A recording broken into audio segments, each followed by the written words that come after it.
If you were there when my mother died at the hospital on her deathbed, and she told you she wanted you to take care of us, take care of me, whatever, where did you go? Why would you just leave us there? Why did we have to grow up the way that we did? That makes no sense to me. You just standing there, Mr. Wallace, like you don't have a piece of remorse in the world. No, ma'am. You don't have any issues with cheating on your wife? No, she's not a victim. She's not? No. Oh, fill us in. She barely cooks. She doesn't clean. Correction. Miss Lockridge takes Mr. Tidwell to court, claiming he's not stepping up for their 10-month-old son, King. She's confident, 100% sure he's the dad, and today's DNA test will settle it. But hold on, the drama that follows, you're not ready. Ms. Lockridge, you've dragged the defendant, Mr. Tidwell, to court because he has refused to acknowledge your 10-month-old son, King. You are 100% sure he's the father and claim today's results will prove your case. Mr. Tidwell fires back, saying Miss Lockridge doesn't actually believe he's the dad. She just wants him to be. He insists they only had an on and off casual thing for 6 years. Miss Lockridge? She's ready to clap back with some fiery responses. I think she's more wants me to be the dad than she really believes I'm the dad. She's obsessed with me, and she's to make me feel like I'm not the father. She's left town. She's left me with the baby for weeks. She only called me when she had the baby. There was no relationship. We were on and off for 6 years. We were together for my understanding, how he led me to believe I was single, or I was with him in a committed relationship for at least a year.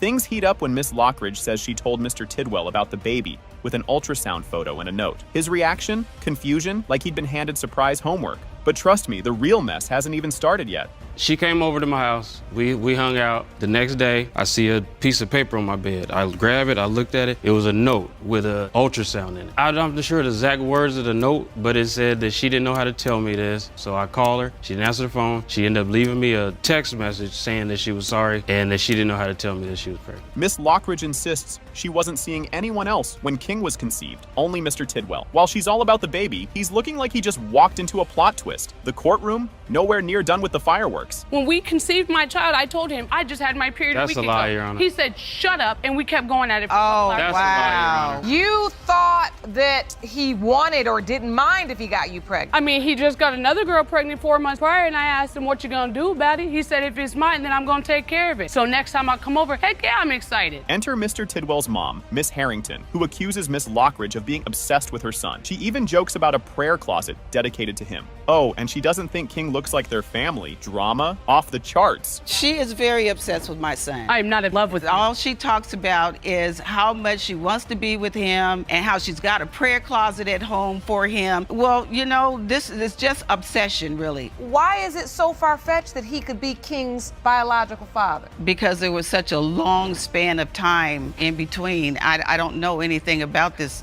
young lady, really. Miss Lockridge says she left King with Mr. Tidwell while working, but he claims she vanished for 2 weeks. And what happened when she returned? Let's just say it's part comedy, part cringe. She left for 2 weeks. No. When I call her Thursday to to ask her Tuesday. when she's coming back, she said she'll be back when she get back. I said, well, then I'm just going to keep him to figure out if he's mine. And all. No, She it's called came airplane. within an hour. She was there with No, I a man explained. and picked the boy up. Came in, snatched him up, left, and I didn't hear her Okay. for a week. And I'm like, where you going? Who you with? Oh, don't worry about it. Ooh. And she just snatched him up, left most of his stuff, bottles, and just left. Miss Lockridge whips out King's birth certificate, pointing out that Mr. Tidwell named him and gave him his last name. Her argument? He knew King was his. The tension, sky high as the DNA results approach. The birth certificate, there's no dad's name on it. That's all I want today. And if my son's name is King Tidwell, he needs the man that named him King Tidwell to be in his life. You didn't just pick the name King, you gave him his last name too. But yet he's gonna deny my son? From your actions. Denying is not a problem, Your Honor. It's From the your actions actions. of the way she's been acting, the things she do. You named the child. I gave her the name that I wanted my son to have. The results are in. It has been determined by this court. Mr. Tidwell, you are not his father.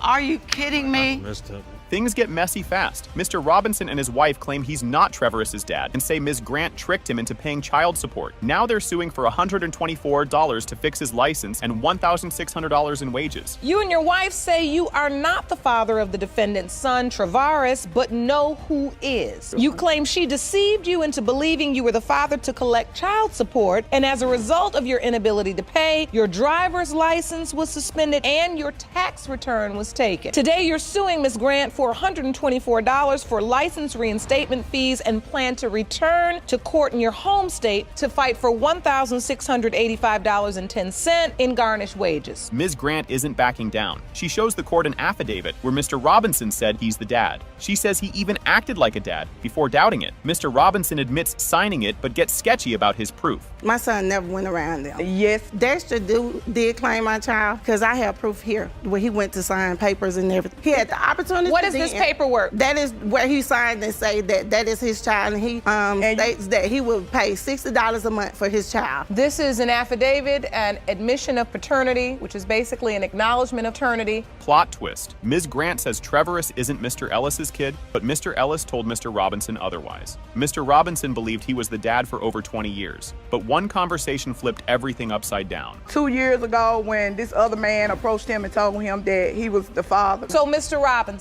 at some point after you signed this acknowledgement, someone came up to you and said, I'm Mr. Christian's father? Yes, Your Honor. 20 years you thought Mr. Christian was your son and you were paying support. Yes, Your Honor. Mr. Ellis claims Mr. Robinson started the whole mess, but then it gets wild. He says Ms. Grant once called Trevorus his son, which she denies. Meanwhile, the tension rises, and Trevorus is about to weigh in. No, that's a lie. He approached me.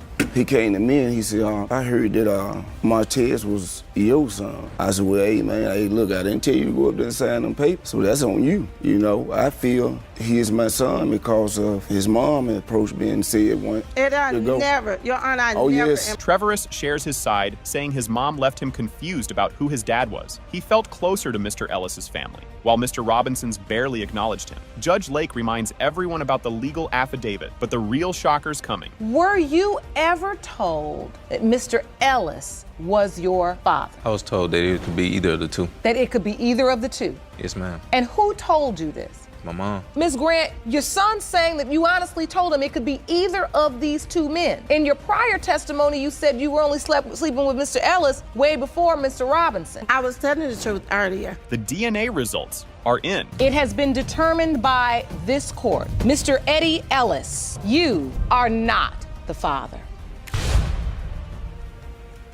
Buckle up, because this story starts with a mind-blowing twist. Mr. Hinton says he had a fling with the twins' late mom, which led to their birth. After a tragic accident, he lost contact and spent 25 years proving he's their dad. But the twins are like, who even is this guy? Things are about to get messy, so brace yourself for the drama bomb. Mr. Hinton, you say that a brief affair with the defendant's now deceased mother resulted in their birth. You say you lost touch with the children after a tragic accident and have spent the last 25 years trying to find them and prove you are their father. This part feels straight out of a soap opera. Mr. Hinton claims he bumped into the twins' mom at a flea market, visited her house, and the little girl Marilyn jumped into his arms like she knew him. But Marilyn's over here saying, no, that never happened. Trust me, the chaos is only just beginning. I was in Columbus, Ohio at a flea market. Somebody came up and tapped me on the back of my shoulder. I turned around and looked. I didn't recognize her at first. Then she looked at me like, this is Tanya. And then it clicked for me right then and there. So we did our pleasantries and we hugged. So I said, well, why don't you come over tonight? And at the time we was talking, there was kids running around the living room. I mean, just running around. Kids do. Now it gets popcorn worthy. Marilyn remembers a guy named Mark hanging around when she was little, but she never called him dad. Mr. Hinton says, surprise, I was going by my middle name, Mark. Apparently,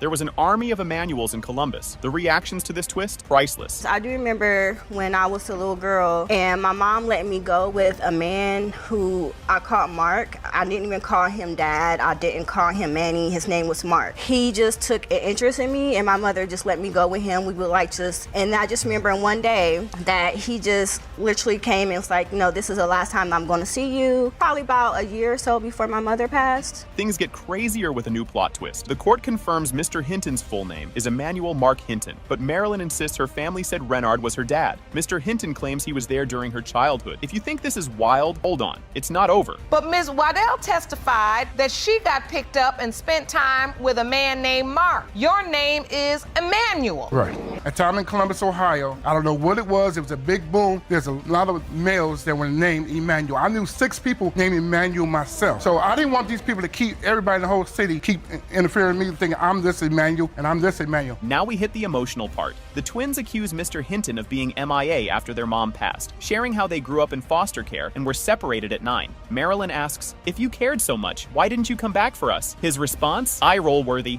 We're 33 years old. So if you are our father, why would you wait all of this time? Me and my twin, we grew up in foster care and we were even separated at 9 years old. Where did you go? I don't understand after 33 years why you just come in all of a sudden and you find me on Facebook, you say you were looking for me all this time. I've been in the same place. Get ready for drama overload. Mr. Hinton says he promised their mom he'd take care of the twins, but needed time to get his life together. The twins aren't buying it, asking, where were you for 33 years? The roller coaster isn't stopping here. He was there at my mother's death. That makes me extremely upset. If you were there when my mother died at the hospital on her deathbed and she told you she wanted you to take care of us, take care of me, whatever, where did you go? Why would you just leave us there? Why did we have to grow up the way that we did? That makes no sense to me. No excuse that he can give me on why he wasn't there, especially when he keeps insinuating that he was there when my mother passed. This is a classic, are you kidding me moment? Marilyn asks why Mr. Hinton tried to pick her up, but not her twin brother. She's like, what parent picks one kid and leaves the other? Mr. Hinton blames challenges, but the twins aren't convinced. The tension is about to explode. Why didn't he come back to get both of us 7 months later? 7 months later? Yeah, why would you just say, I'm coming back to get Marilyn? Because he was not there. Okay. I was there. I'm not going to take one and not take the other. I'm a single mother. I struggle, but I'm not just going to leave him or just put him in foster care, let him go over, ABC house just because I can't take him. We going to struggle together. But there wasn't a cycle there, Deanna. This kicks off with some juicy family drama that feels straight out of a TV show. Ms. Webster overhears gossip suggesting her dad might not actually be her dad. Her cousin chimes in saying, you're just like Mr. Ware. Same laugh, same walk. And suddenly, everyone's suspicious. You recently learned shocking news that Myron Smith, the man you believe to be your dad and who paid child support for you, may not be your biological father. Now you've dragged the defendant, Mr. Ware, to paternity court to prove that he is your father and claim today's results will prove your case. Yes, Your Honor. Ms. Webster dives into her baby book, uncovering clues that only fuel her doubts. She finds notes and gifts from Mr. Ware's family, while Mr. Ware admits he dated her mom but thought she wasn't his. Now, she's on a mission to untangle the truth with some spiritual guidance. I had a baby book for a long time, and I never really started putting things together until the blood type wasn't the same. And I'm looking in the baby book, and there's relatives of Mr. Ware's family that signed in when I was born. They bought gifts. There was an address. Relatives of Mr. Ware, yes, Your Honor, have signed into your baby book when you were born. Correct, Your Honor. The plot thickens when Mr. Ware shows up during a church prayer session. Ms. Webster turns around and realizes this could be her dad, but it's as awkward as it is surreal. The moment feels like destiny, or maybe just a bizarre twist of fate. We went to visit him at his church. I knew who he was, but he didn't know who I was. I just been praying, that I find out who my father is. There's things in my life. I came to the Lord. I went to the altar. They had altar call. I'm praying. And I'm nervous, but I just felt this energy. When I got up, Mr. Ware was standing right behind me. So out of all and did you know it was Mr. Ware? When I was down, no, I didn't know who was standing there when I got up. Tamara Smith enters with major receipts, claiming she knows who the real dad is. She insists Ms. Webster's mom and Mr. Ware were together when Ms. Webster was conceived, clashing with her mom's denial. The drama skyrockets as Ms. Webster's mom steps in to defend her story. My name is Tamara Smith, and I grew up in the household with Demisha's mother, Miss Webster. Mr. Ware was like a part of our family. I know what Miss Webster may have told him, that he wasn't the father, but I believe in my heart when Miss Webster left Louisville to move back to Dayton, Ohio, that she left her pregnant. Mr. Smith, who's been paying child support for years, reveals he was out of state during the conception window. Despite signing papers without a DNA test, he wanted to do the right thing. Now, Ms. Webster's mom has to set the record straight amid mounting tension. You have been paying child support. Yes, I have. But you don't believe you're her biological father. No, I don't. Miss Webster was born September the 17th, which means that she had to be conceived either late December or January of 76 or late December of 75. I was in the United States Army, stationed in Fort Hood, Texas.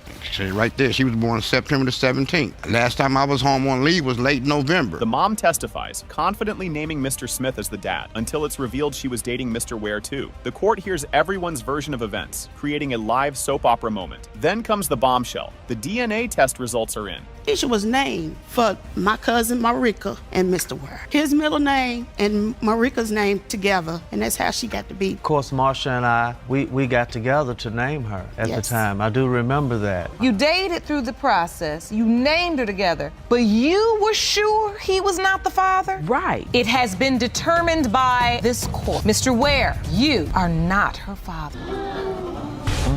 This gets messy fast. Like, grab your popcorn. Messy. Mr. Pierce accuses Ms. Koval of tricking him into thinking her baby was his. She admits she cheated, but insists Julian is his, setting the stage for a drama-packed showdown. You are summoning your ex-fiancée, Ms. Cavell, for a paternity test to prove that her 1-year-old son, Julian, is not your son. You claim Ms. Cavell deceived you into believing you were the father, and it wasn't until Julian was 6 months old when she finally confessed she had cheated and you may not be the father. Things explode when Mr. Pierce recalls giving Ms. Koval a chance to confess secrets, thinking they were solid. She admitted to cheating, which led to days of guilt-fueled confessions. Just when you think it's done, more chaos unfolds. When I found out, I just had to call it off. I mean, there's no sense in really trying to go for a marriage because it's not true. How do you feel when you hear Mr. Pierce say these things, Ms. Cavell? It really hurts me. I know I made a mistake at one. We were both going through an emotional roller coaster at that time period. I made a mistake one time. I understand that my son looks nothing like him, but he looked to me when I was a baby. You don't see no color in that baby. Ms. Koval reveals she cheated after feeling unsupported during a tough time. She says it was a one-time mistake with a coworker, but Mr. Pierce doubts her. The awkward vibes skyrocket as trust hangs by a thread. When was he born? May 13th. Oh, this is here. When you had that moment where you fell short and cheated? It was in September. I don't remember the exact date. I just lost a baby. Early September, middle September? It was early September. Did you say the end of August, beginning of September? Somewhere around. You cheated right around here. Mr. Pierce wants both a paternity and lie detector test, saying trust is gone. He can't believe someone he trusted betrayed him. Their future hinges on these test results, and the tension couldn't be higher. In addition to the DNA test you request today, you're also requesting a lie detector test. Correct, Your Honor. We have, in fact, administered that test, and the results will be revealed shortly. You have this beautiful baby. When you look at this child, what are you thinking? Every time I look at him, it kills me. The paternity test results are in. It has been determined by this court. Mr. Pierce, you are Julian's father. Yes!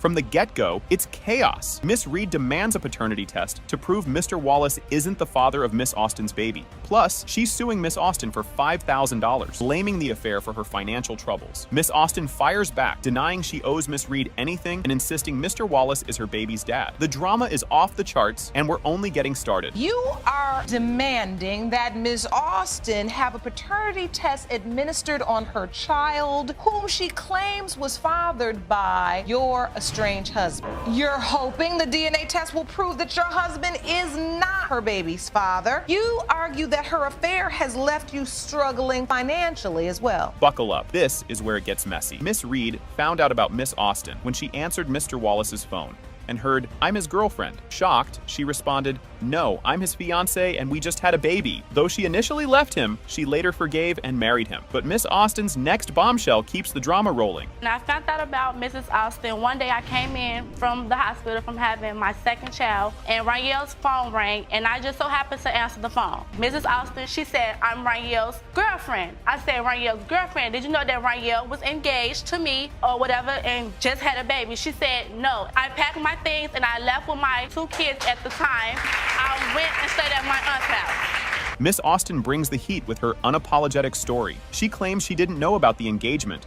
and only learned of their marriage via Facebook. Instead of apologizing, she blames Miss Reed for not keeping up the house, saying that's why Mr. Wallace strayed. Her confidence is wild, but when Mr. Wallace enters, the drama hits new heights. I found out on Facebook that Raniel, Mrs. Reed, was married when she posted a picture up there of their marriage life. That's when I found out. And yes, I did confront Raniel about the marriage. So what you're saying actually is that you didn't have any regret or remorse about it because you felt like if she was handling her business, he wouldn't be over talking to you. Mr. Wallace arrives looking more casual than concerned. He admits to cheating, fathering 3 kids with Miss Reed and possibly one with Miss Austin, citing boredom as his excuse. Judge Lake calls him out for his audacity, while Miss Reed tearfully confronts the mess he's created. Things quickly turn emotional. You just standing there, Mr. Wallace, like you don't have a piece of remorse in the world. You don't? No, ma'am. You don't have any issues with cheating on your wife? No, she's not a victim. She's not? No. Oh, fill us in. First off, she wasn't a good wife. She rarely cooks, she doesn't clean. Correction. Miss Reed's testimony is heartbreaking. She shares how her kids feel neglected now that Miss Austin's baby is in the picture. While upset with both parties, she ultimately blames Mr. Wallace for failing their family. Her only wish? For her kids to have a present, caring father, but there's still the $5,000 lawsuit to address. I'd rather for it to be his because I feel like ever since Rayo had other kids on my kids get the short end of the stick. They rarely see their dad. Like when I take them to see him, I have to like leave them with him in order for them to spend time with their father. Before her child even got in the picture, Rayo was there for my kids for whatever, like watched them, gave them whatever. But now that Mrs. Austin's child is in the picture, my kids have to suffer, and I feel that it's not right. The $5,000 lawsuit hits a wall. Judge Lake rules that Miss Austin isn't to blame for the marriage's downfall. That's all on Mr. Wallace. Miss Reed looks frustrated, but the judge calls out everyone's messy behavior, reminding them that children's lives are at stake. And now it's time for the paternity results. We found out today through testimony and confirmation is that Mr. Wallace actually went after Ms. Austin. Now, in order for you to sue for alienation of affection, you have to prove that this young woman planned to destroy your marriage. I don't see that. It was his free will that started this affair. Are we clear? Yes, Your Honor. So for this reason, my judgment is for the defendant. Here's the moment everyone's been waiting for. In the case of Reed versus Austin, when it comes to baby Demuriel, Mr. Wallace, you are her father. Told you, dummy. She looks just like you, dummy.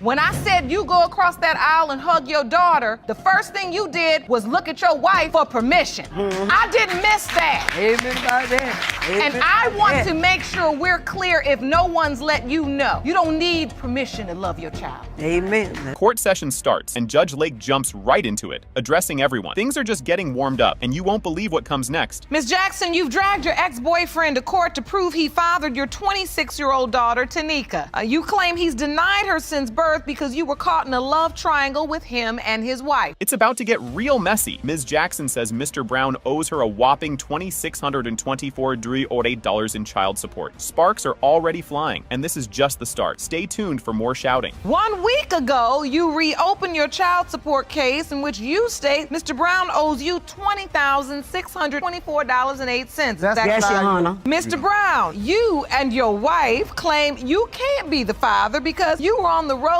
for 3 months during the time of conception. That's true, Your Honor. You've basically taken care of your daughter alone. Yes. Oh, here we go. Ms. Jackson says she met Mr. Brown at a club where he told her Drusilla was just a friend. Later that night, they end up at an apartment. And who barges in? You guessed it, Drusilla. Ms. Jackson had no clue this was going to be drama central, and you'll never believe what's coming up. I met him at the club, and we started talking, we started dancing. He told me he'll be back. When he left with his wife, Miss Brown, I asked him who she was. He told me if she was just a friend.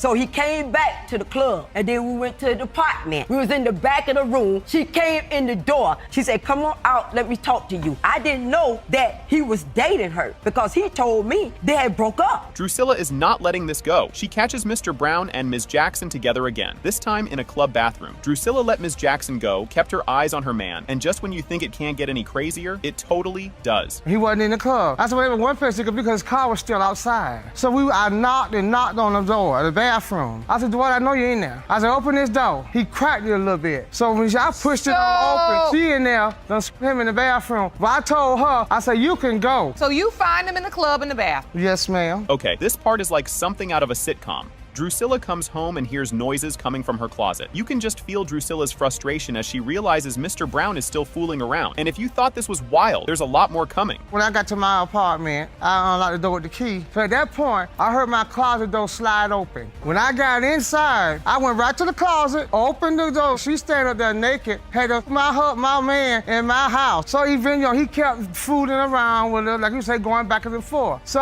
you knew that he kept an affair going with her? Yeah, off and on, yes. Mr. Brown finally admits he's been with both women at the same time, unprotected, but he's also throwing shade, saying he saw Ms. Jackson with another man, so he doubts he's the dad. This love triangle is a total mess, and it just keeps getting messier as they go deeper into the story. Were you sleeping with both of them without protection? Yes. So why do you deny that Tanika is your daughter if you know you've been with this woman over a span of time? I've seen too many things happen. Like one morning, I thought she was at work. Come to find out, she was out with another man. Things are getting juicy. Ms. Jackson presents a birth certificate saying Mr. Brown is Nika's dad, and Drusilla and Mr. Brown are not having it. This isn't just a paternity case. It's turning into a full-blown mystery, and everyone's hanging on to see what'll pop up next. I have proof that Mr. Brown signed my birth certificate. I'd like to see that. That's a birth certificate. That's a fake, Your Honor. That is a fraud. Her mama been lying to her. So wait, on this birth certificate, it does say Dwight Stanley Brown. He named me and he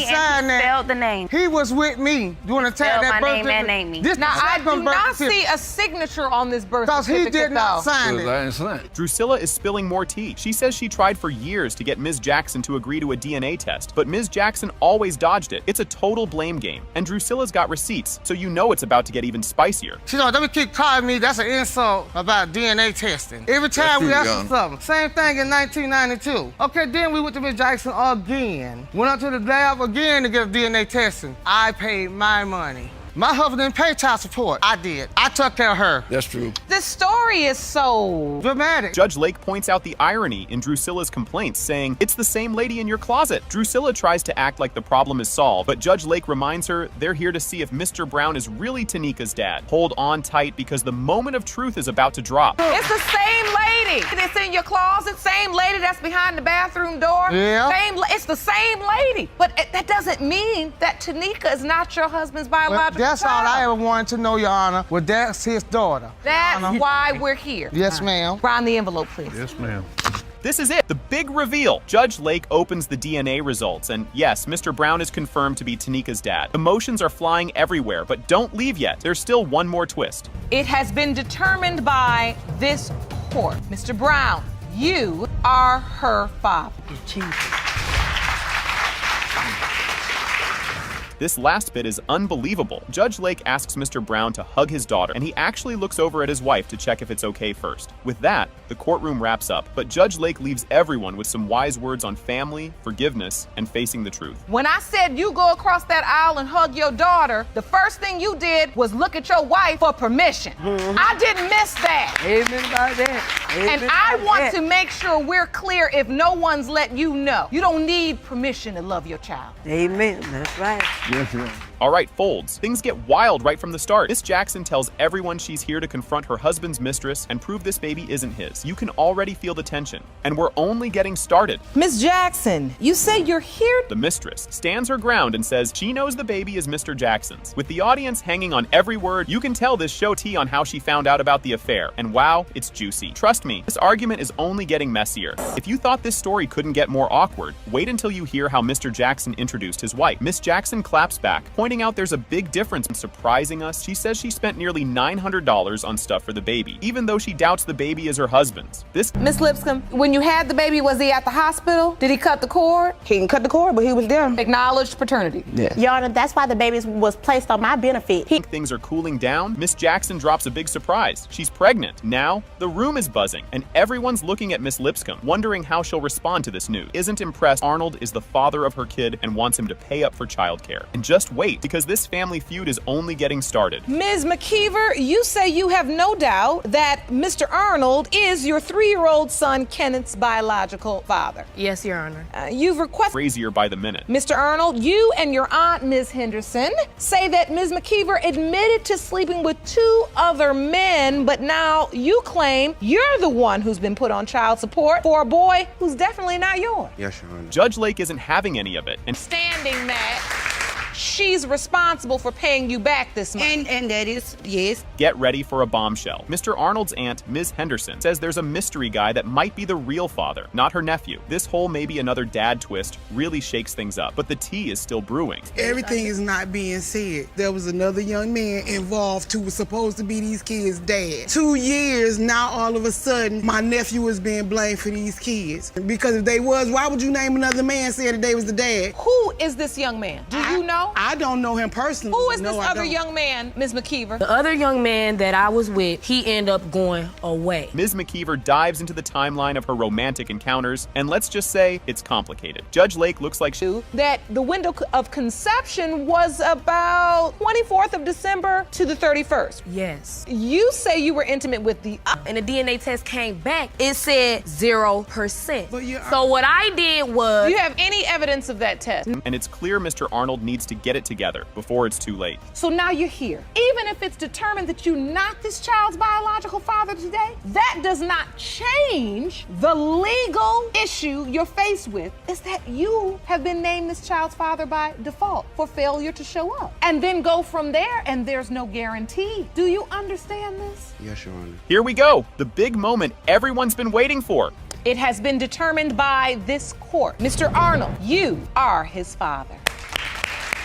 Step up, baby. Step up. Okay, this case is about to get messy. The courtroom kicks off with the case of Tisby versus Quarterman, where Ms. Tisby believes Mr. Quarterman is the father of her daughter, Jordan, and has been dodging a DNA test. You can already tell this one's going to be full of wild twists and turns. Ms. Tisby, you were in love with the defendant and claim he has been ducking your request for a DNA test for your daughter, Jordan. You and your mother say he better step up and be a daddy when today's results prove what you've always known, that he is Jordan's father. Right off the bat, Mr. Quarterman throws some serious shade. He claims Ms. Tisby only shows up to ask for money and doesn't believe he's the dad. This is just the beginning, but you can already feel the room heating up. Mr. Quarterman, you say the plaintiff is delusional and is only trying to use you for money, and when the results reveal you are not her child's biological father, you want her out of your life for good. Correct. Mr. Quarterman, you say she's using you for your money? Anytime they come around, it's about money. Yes, ma'am. Now it gets even more awkward. They can't even agree on what their relationship was. Ms. Tisby says they were together, and he even said, "I love you," while Mr. Quarterman claims it was just a casual fling. This whole "were we or weren't we" thing has everyone scratching their heads. I felt like we was in a relationship, because basically he was coming around the whole time. He even told me he loved me, so. That sounds like a relationship. You honestly, love her, you come I have around love all for her. the time. I have love for her, but not in love with her. She came about in a time in my life where,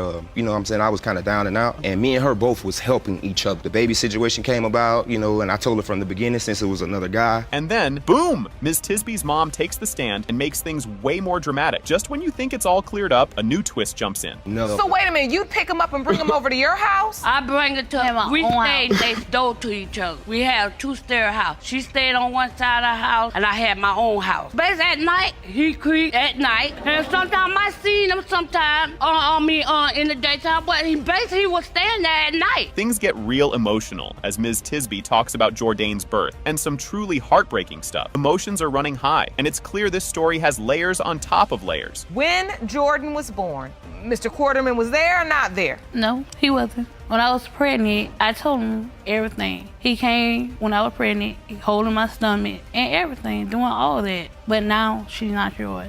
Tell me about the birth. On the 16th of April, I had her. On the 17th, they told me to come in the hospital because my little girl passed away. Just when you think you've heard it all, Mr. Quarterman pulls out the Facebook proof. The judge and everyone else can't believe they're looking at Facebook evidence in court. Who knows what's next? But she had posted some things online, asking, you know, I guess Facebook about am I the father or not. What are you submitting to the court, sir? I guess a Facebook post. She was asking Facebook, do I look like the child, or, you know, whatever the case. It's a split screen of baby Jordan. Yes, ma'am. And you. And she writes, do she look like him, yeah or nah? For us to be in a relationship and everything like that, that is a booking photo for when I got arrested. Get ready for the "they totally look alike" argument as Ms. Tisby's mom brings out baby photos. The courtroom's buzzing, and everyone's waiting to see if this "who looks like who" thing will actually help. What evidence did you bring, ma'am? Let me see. 2 baby pictures. And one thing about it, Your Honor, let me speak. I understand what he trying to say, but if you lay with somebody, you got to pay the cost. Y'all laid together, y'all stayed together, y'all been together. You could deny what you want to deny, But like I said, now when this baby come out to be yours. Now things go from heated to about to explode as everyone argues. It's getting wild in here, and all eyes are on Judge Lake to see what she'll say next. And that's why your daughter just handed up this particular evidence. The first picture is a picture of Mr. Quarterman as a baby, and then the next picture is a picture of Jordan. You feel like they look exactly alike. Yes, ma'am. And you say even his family members say. Yes, Both his of mother. Yep. His mother said it. You see that little girl there? That's a princess. She everything to me. And here it is, the big moment. Judge Lake opens the DNA results and drops the bomb. It has been determined by this court, Mr. Quarterman, you are not the father. What? Huh. Shantina. All right, this story is wild from the jump. Mr. Clark is suing Ms. Bailey to get a DNA test to see if he's the dad of her baby, Vanique, and wants $1,560 for some clothes she allegedly torched. This courtroom is about to get messy, folks, and we're just getting started. Mr. Clark, you were suing the defendant for a DNA test and for $1,560 for damages you claim she caused to your property because you deny paternity of her 2-month-old daughter, Vanique. You say today you will prove you are not Vanique's father. Yes, Your Honor. Yep, you read that right. Ms. Bailey straight up admits to burning his clothes. She says she was 7 months pregnant, mad as a hornet, and couldn't handle that he left her for someone else. So she decided his clothes needed to go up in flames. But this bonfire is just the start of the drama. Ms. Bailey, you say you were on fire when Mr. Clark left you for another woman while pregnant with his child. Yes, I was. You are 100% certain he is your daughter's father. Additionally, you are countersuing Mr. Clark for $300 for half of Vanique's child care expenses over the last 2 months. If you thought this was just a breakup, Mr. Clark's cancer diagnosis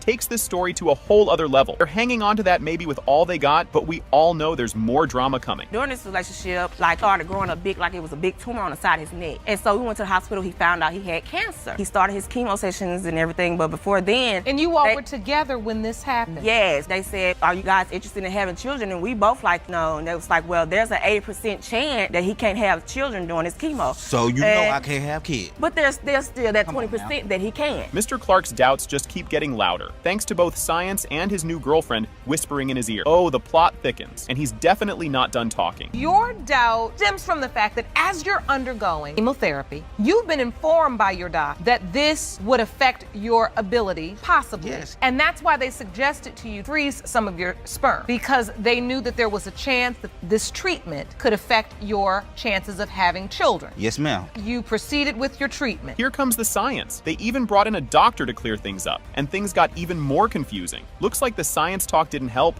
and now everyone's looking around like, what now? It depends on the type of chemo, the dose, the age of the patient. However, if you ask for general statistics, it is about 77%. How old were you at the time you were receiving the treatment, Mr. Clark? I started receiving treatments at the age of 26. Well, as you can see, Ms. Bailey is focused on that 20% chance. Unfortunately, it only takes 1 sperm. Ms. Bailey gets super emotional here, hoping Vanique can have a dad, especially since she grew up without one herself. It's a tearjerker moment, but we all know Mr. Clark still got doubts, and it's about to get real again. Brings you to tears when you see your baby? Yes. Why? She just needs a father. And you really want that for her? Yes. I want you to take me to the birth. He was there. He cut the umbilical cord and everything. Really? So you were Now present from for there. the birth, Mr. Clark? Yeah, I was there. She was too. Really? Did you sign the birth certificate? No, I wasn't gonna sign that birth certificate, and she gave the baby my grandma's name and my last name. Now it's money time. Ms. Bailey pulls out receipts showing she spent $600 on diapers, wipes,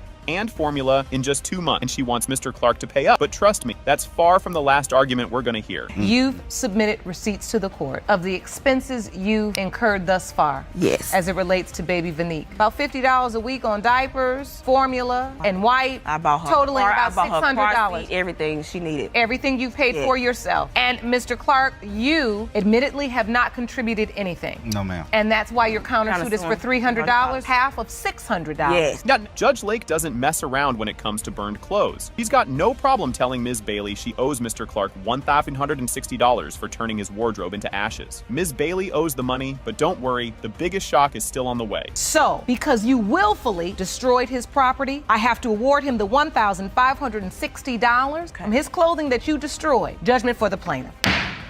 Moving forward, I think we're ready for the results. Burn no clothes no more. You all done? Yes. A lot of unfinished business here. I hope you taking note, Miss Hudson. You quiet over there. Just poke, both of you, back and forth. You can't even get the result. Here comes the moment we've all been waiting for. DNA results are in, and it's a jaw-dropper. It has been determined by this court. Mr. Clark, you are not the father. I wanted him to be the father. I wanted him to be there. All right, folks, you won't believe what's about to go down in this courtroom. Judge Lake starts things off, introducing the case of Martin v. Pinner. Ms. Martin admits she made a big-time mistake around the time she got pregnant with her daughter, Royal Blue. Things are just heating up, and it's only the beginning. Ms. Martin, you admit to making a huge mistake around the time you conceived your daughter, Royal Blue. You claim that one moment of weakness will cost you your fiancé if you cannot prove today that he fathered your child. This relationship sounds like it's hanging by a thread. Ms. Martin shares that things are so bad that Mr. Pinner has moved out of the bedroom and now lives in the living room. The tension between these two is wild, and you can just tell there's more drama on the way. Well, at this point, me and Romeo have no relationship because of the paternity of our daughter. I made one mistake back in the past that he knew about, and now he's claiming that he knows nothing about it. The relationship is in turmoil. Yes, he completely moved out of the bedroom. Like, he lives in my living room. Oh, and here's where Mr. Pinner's side of the story kicks in. And trust me, it's not pretty. His trust issues are real, and this whole thing is starting to sound like a soap opera. She says that she let me know right away, but it was a month later after she found out that she was pregnant. No, that's true.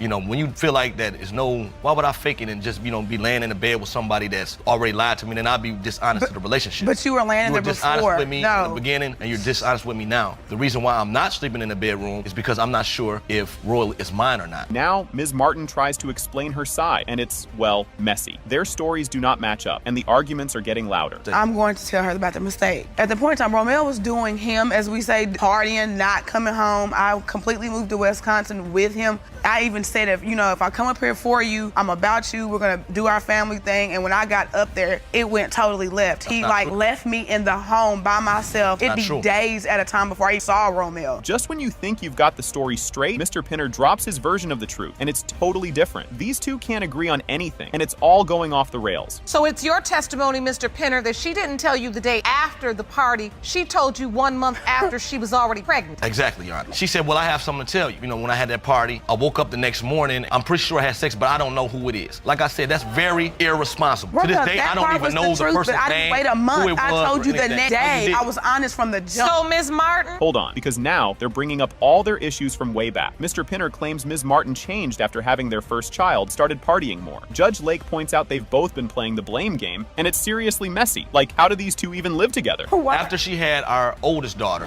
she changed completely. I guess she felt like she missed something. She started to go out partying, kicking it. What? In clubs. We got a child. You leaving me here with the child. I work and go to work and try to take care of my family and provide. You are turning this whole around. I have made my This mistakes. Excuse me. I have had made my mistake. But at the same point in time, we were supposed to work with it. Judge Lake isn't holding back here, giving some advice on why tit for tat never works out. The judge isn't sugarcoating anything, and you can feel the tension rising. She moves to a different state, following behind you. When she gets there, you still out and about doing things. He out hanging out, he don't want to come home, I'll start partying. We hear this too much. Now, thing I tell women all the time, we lose the tit for tat every time because you lose your senses and you do something stupid and you get pregnant.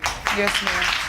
And here we go. Ms. Martin reveals she actually left Mr. Pinner during her pregnancy because things got so bad. Their arguments are all over the place, and it's hard to know who to believe at this point. He participated for about 3 or 4 months. That's not true, Your Honor. He went to doctor's appointments with me, Your Honor, yes, I did. Until I decided one morning I walked because he didn't come home. I packed everything I owned in that house and I went home. And it took him 24 hours to even realize it took all I had to pack up my daughter, me being pregnant, and all my clothes to go home, to leave this man. Judge Lake takes a second to talk to Ms. Martin, who's clearly feeling guilty, and it's kind of intense. She says she regrets her mistakes and just wants her family back. This moment gets pretty real, and it makes you wonder if there's any hope for them. Like I said, Ms. Martin, we never win this game of tit for tat. And I can see how hurt you are, because I'm sure when you moved and followed him to Wisconsin, this is not what you had in your mind. No, ma'am. And to be honest with you, Mr. Pinner, I'm sure this is not why you asked her to come. This is not what you planned either. No, it wasn't. This is not what you all had in your mind. And I can see, Ms. Martin, you are not proud of what you did. This is not who you are. Judge Lake asks the million-dollar question if Royal Blue is his daughter. Would Mr. Pinner actually stay? He says he would, but he needs to let go of the past. Judge Lake tells him he can't keep bringing up the party if they're going to move forward, or they'll be back in court soon. This is the moment of truth. They're about to find out if he's really Royal Blue's dad. If Royal Blue is your biological daughter, can you unpack that bag? Yes, that's exactly what I want to do. I'm a straight shooter in here now. When you unpack that bag, you have to unpack it with an intention to let go of the baggage of the past. Yes, sir. Now, you just can't unpack the bag and then on a random Wednesday just decide you're gonna get mad again because she had that party. I understand what you're saying, Your Honor. Or we'll be back here again. All right, here we go. The big reveal. It has been determined by this court. Mr. Pinner, you are the father. Thank God.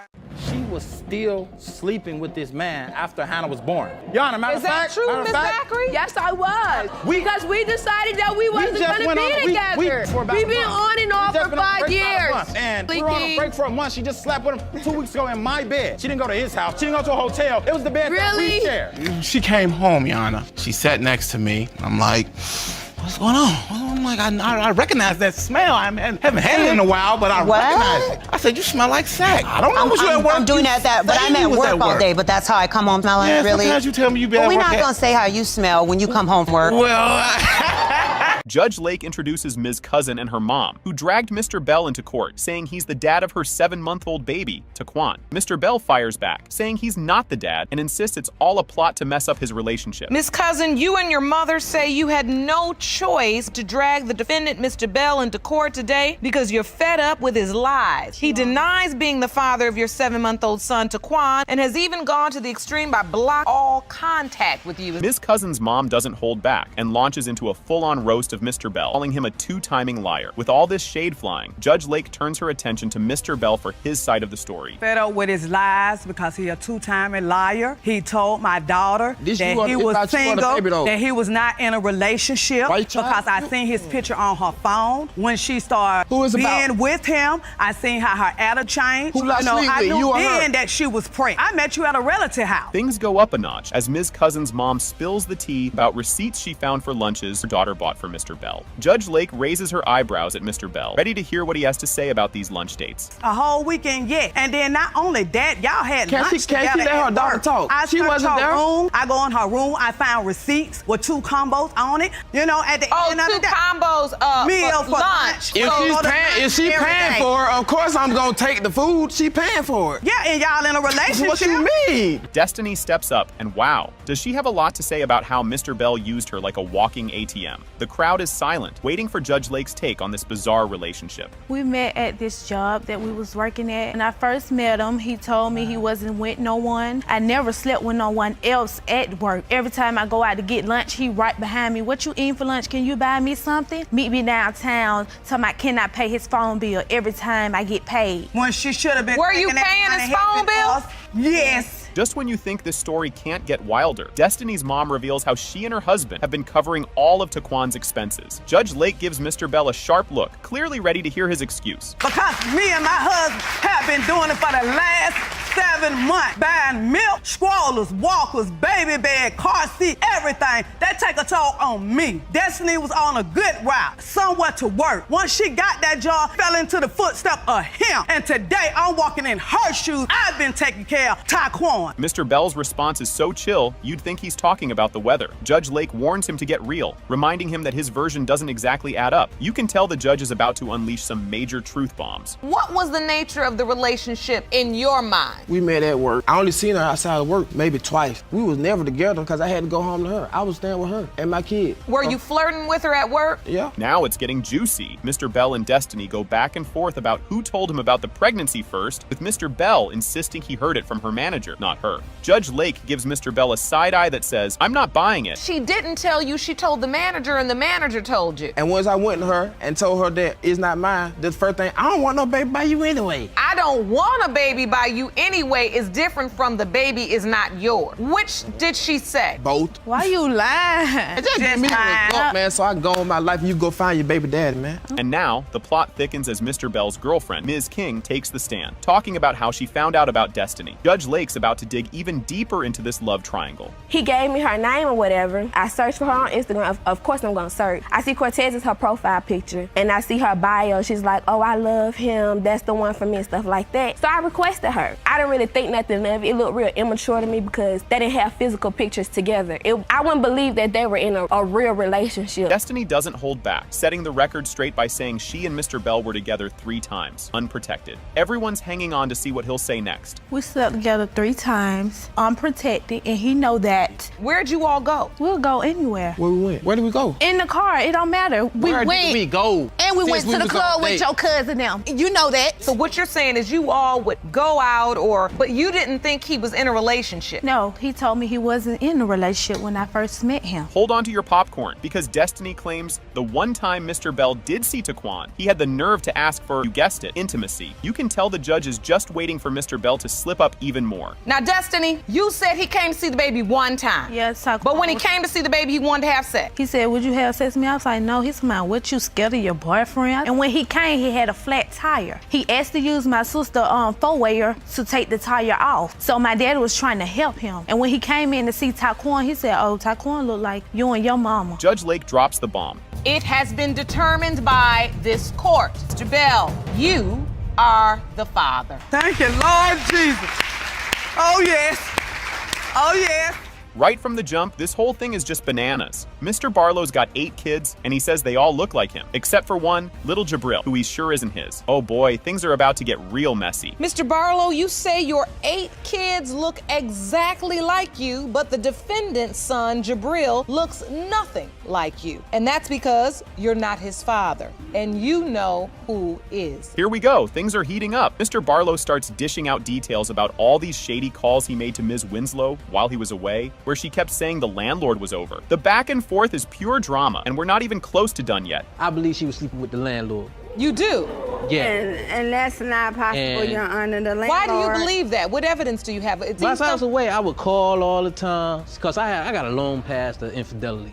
A very long history. I left. When I went away, she said pay back some. Okay, plot twist. The landlord is suddenly super generous and things get weird. Ms. Winslow explains that the landlord let her move in without a big deposit because she'd gotten scammed by another landlord. This story's only getting crazier, and Mr. Barlow's side-eyeing gets worse. What I went to do is get my lights cut on, and they told me that the place that I was trying to rent wasn't even rentable. Therefore, I'm driving around in a U-Haul with no place to go. I come across the landlord. I have no money. I just gave my $2,000 to a landlord. Okay, well, since you don't have anything right now, and I see you with your 3 children in a U-Haul truck, when you get the deposit back from the previous landlord, then you can start paying me. If you thought this couldn't get more awkward, welcome to Mr. Barlow's jealousy issues. Mr. Barlow's convinced something's up, and the way he's talking, it sounds like he's about to start a conspiracy club. You know what the real problem is, Your Honor? Mr. Barlow didn't know what the landlord looked like, so when he finally saw the landlord, he was like, oh, I thought the landlord, when he found out he was around our age, that's when his insecurities came in. I came home one time, I just popped up, right? I pop up one time, they crossing the street. I think the dude is stranger, because I ain't never met him yet. Now the plot thickens. Ms. Winslow drops a hospital mix-up bombshell. At this point, it feels like anything could be true in this saga. He doesn't look like me or Mr. Barlow, so now that leads me to believe the only way that this baby is not this man's child, he's not mine. I believe something happened at the hospital, and it would devastate me, Your Honor. I have a strong connection with my son. Now, if this boy isn't my son, that means not only do I have to find out. Judge Lake tries to wrap her head around the baby switch theory, and you can tell she's a little mind blown. You can feel the tension as Judge Lake walks out, and everyone's holding their breath for answers. It's about to get real. You pulled up research, and this is research that talks about the fact that there are about 28,000 babies that get switched at birth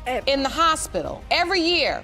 Now, sometimes that's temporary, but sometimes permanently. And you have so much doubt, not just surrounding the paternity, you're the child's mother because everywhere you go, people are asking asking you. Cue the dramatic return. Judge Lake announces that Ms. Winslow is, without a doubt, Jabril's biological mom, 99.999999% sure. So we finally have one answer, but Mr. Barlow's still on the fence. You know he's about to demand more proof. These results state that the probability of maternity is 99.9999%. You, Ms. Winslow, are Jabril's mother. That's all I needed to hear, Your Honor. And I can see you're truly relieved. It's a weight lifted off of my shoulder. Time for some backstory, and it's juicy. Ms. Winslow lets loose about their on and off 11-year relationship, mentioning that Mr. Barlow has fathered multiple kids with other women while they were together. Mr. Barlow's jealousy is on full display, but the way this story's going, there's still more to come. And I have never cheated on this man. I've been with this man for 11 years, off and on. He have not only had twins on me, but triplets as well.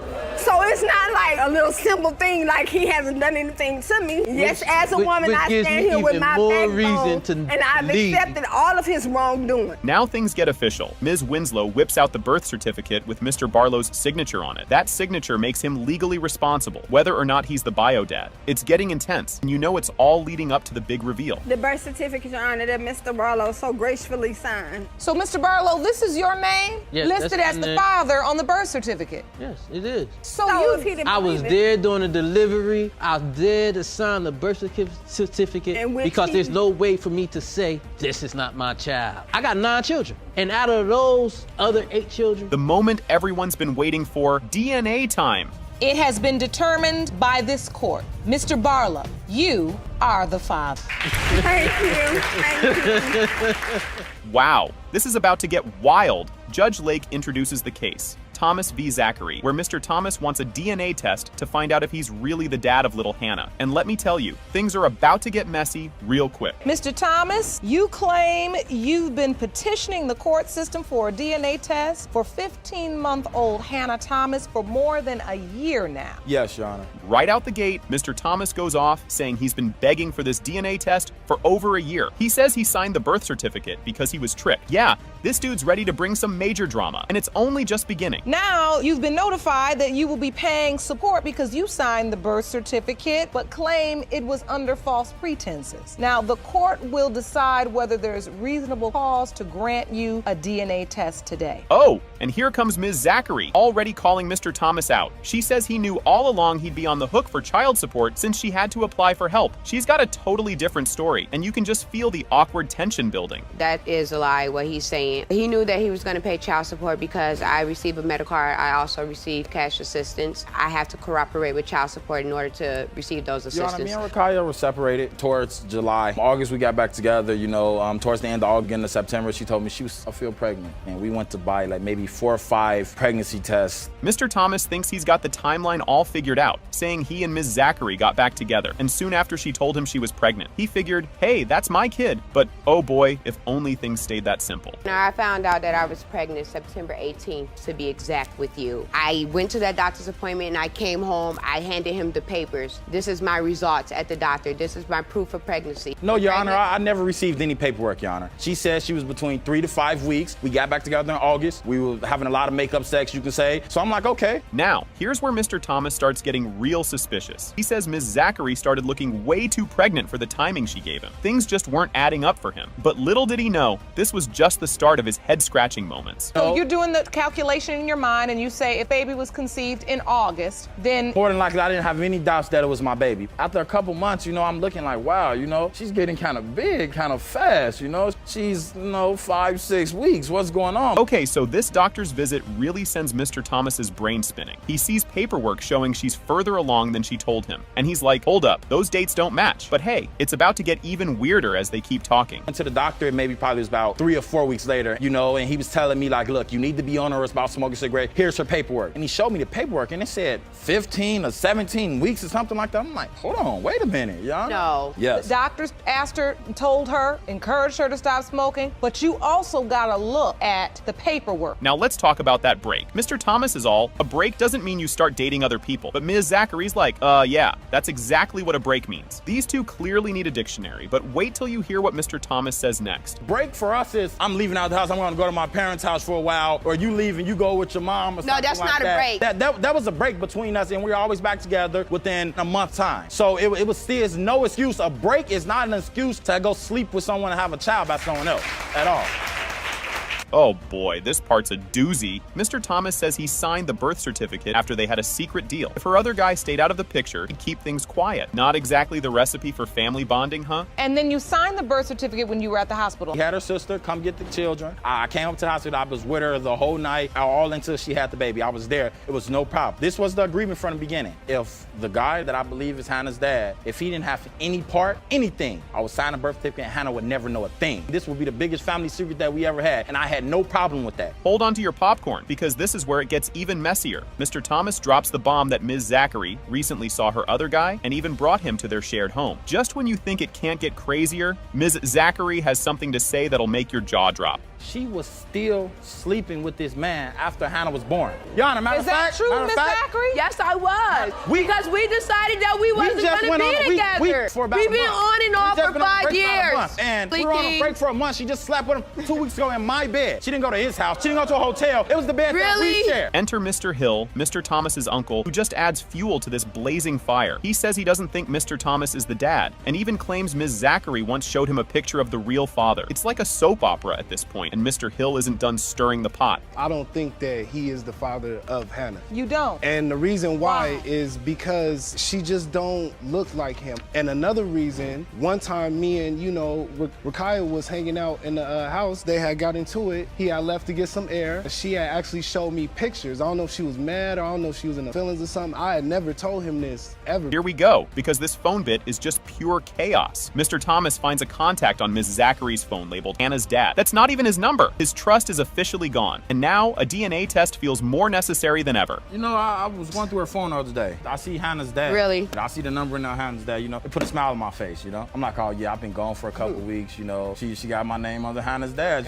we're getting there, and I look at it and I'm like, hold on. And I'm reading a text message, I'm like, this isn't me. This isn't even my phone number. The rest of the kids come and tell me Hannah's dad was here. Things get surprisingly sad here as Mr. Thomas pours his heart out about how much he loves the kids and worries he might lose his place in their lives. With the test coming up, all he can do is cross his fingers and hope. Even my oldest daughter, she always, when I'm gonna see my little sister? I don't walk around telling people this is not my daughter. All of her kids look at me like their father. I'm their father. When I get in from work, it can be 2 o'clock in the morning, it can be 5 o'clock in the afternoon. They're choking me to death, trying to get up and hug me. Hannah, she's jumping up and down when I come through the door. I love the kids just like they my kids, and they are my kids. Here it is, folks, the big reveal. It has been determined by this court. Mr. Thomas, you are her father. Whoa, talk about a wild start. Ms. Petty is telling the judge that she wants her daughter, Alea, to have a dad because she didn't have one growing up. And hold up, because things are about to get a lot messier. Just got a whole lot weirder, and we're not done yet. Wait, what? That's just the beginning of the roller coaster. Mr. Ball says he's sure he's not the dad because Alea has Mr. Daniels' last name on her birth certificate. Just when you think things couldn't get crazier, they totally do. Oh boy, here's where the judge gets real with them. Judge Lake tells Ms. Petty that she's repeating the cycle of her own childhood by having a kid with dad drama. And just when you think they're all gonna calm, it's got a whole lot more awkward. Ms. Petty talks about how she had to deal with a bunch of bullies in school because she was dating were the least of her problems compared to what's happening now. When I first met Mr. Ball, I fell in love with him. In cycles of your own, yes. And yet you still stepped in. Yes, Your Honor. That's commendable. And you all had another sexual encounter that day. I wasn't even trying to that day. But I promise you. The moment everyone's been waiting for, the DNA results. Is the biological father. Mr. Ball, you are her father.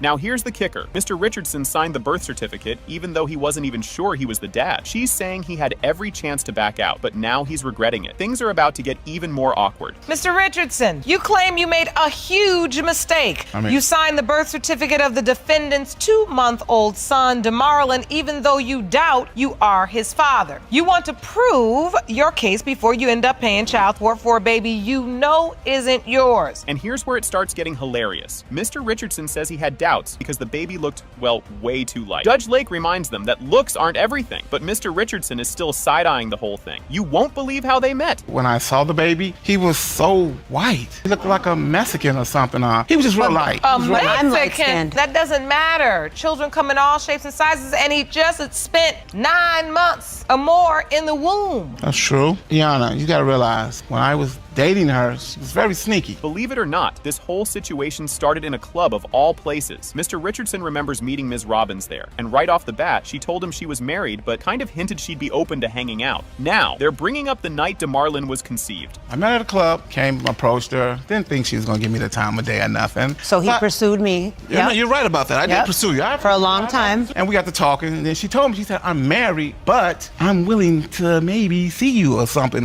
play around with you. Things get weirdly specific as Ms. Robbins describes the night they think they made DeMarlin, a night she calls a blessing for her new home. The judge is just trying to keep a straight face at this point. Wait till you hear about the pregnancy test. Is DeMarlin's biological father? No doubt. And I know that, like, the night we conceived, it was me and him. I remember a lot. He doesn't even remember, like, people's names, his middle name. He don't remember nothing. So how are you going to say that you remember the night that we conceived when you can't even remember what the next... Do you remember the night? I remember the night. Okay. This part gets even stranger when they kick her to Ulcror, when they take the pregnancy test together, but Mr. Richardson is still acting like he's not totally convinced. Pretending gets him through for now, but it's clear he's full of doubts, and he's about to lay out his reasons. What do you want to do? I said, we're going to have the baby because we're doing some stupid stuff. Not going to blame this child. We're going to have it. So you decided that we should have the baby? You were pretending like you were happy? That's nice. That's nice. And still be with me the whole time. Sneaky, but I don't get it. I mean, because of what? I'm sorry. Pregnant sex. Okay. Just when you think it couldn't get worse, Mr. Richardson drops more reasons why he's not buying this whole dad thing. Mr. Richardson feels it's just one more reason not to trust the situation, but then he starts questioning her finances. Mr. Richardson, please tell me if there's any other reason you have doubt. I went to one doctor's appointment with her, right? And then I went to go to the other ones. She told me, no, you don't have to come. I don't need you to hold my hand. I don't need you to hold my hand. You're telling me he's not mine, this is not my baby, all this the whole time. So why would I let you be a part of that? Now, we dive into the money mystery. Mr. Richardson wants to know where Ms. Robbins suddenly got cash for Christmas. Ms. Robbins is just rolling her eyes, saying she got it all legit. Next up, things get personal as he accuses her of cheating. Christmas time. She just moved into our new place. She had to put down $2,800. She was complaining to me that I have no Christmas money to buy. But I didn't ask you for any money at that time either, did I? She come up with all this money after she put this down payment on her to move in our place. And I said, where you get this money from? She told me I got it from my 401k. I said, that fast? Well, I have been on my job as what they call a Christmas account. And here's where things get spicy. Mr. Richardson thinks Ms. Robbins was out with someone else because she came home smelling like intimacy. Judge Lake tries to keep the peace, but Mr. Richardson's doubts are getting bigger by the second. And then there's the whole missed DNA test appointment. She came home, Yana. She sat next to me. I'm like,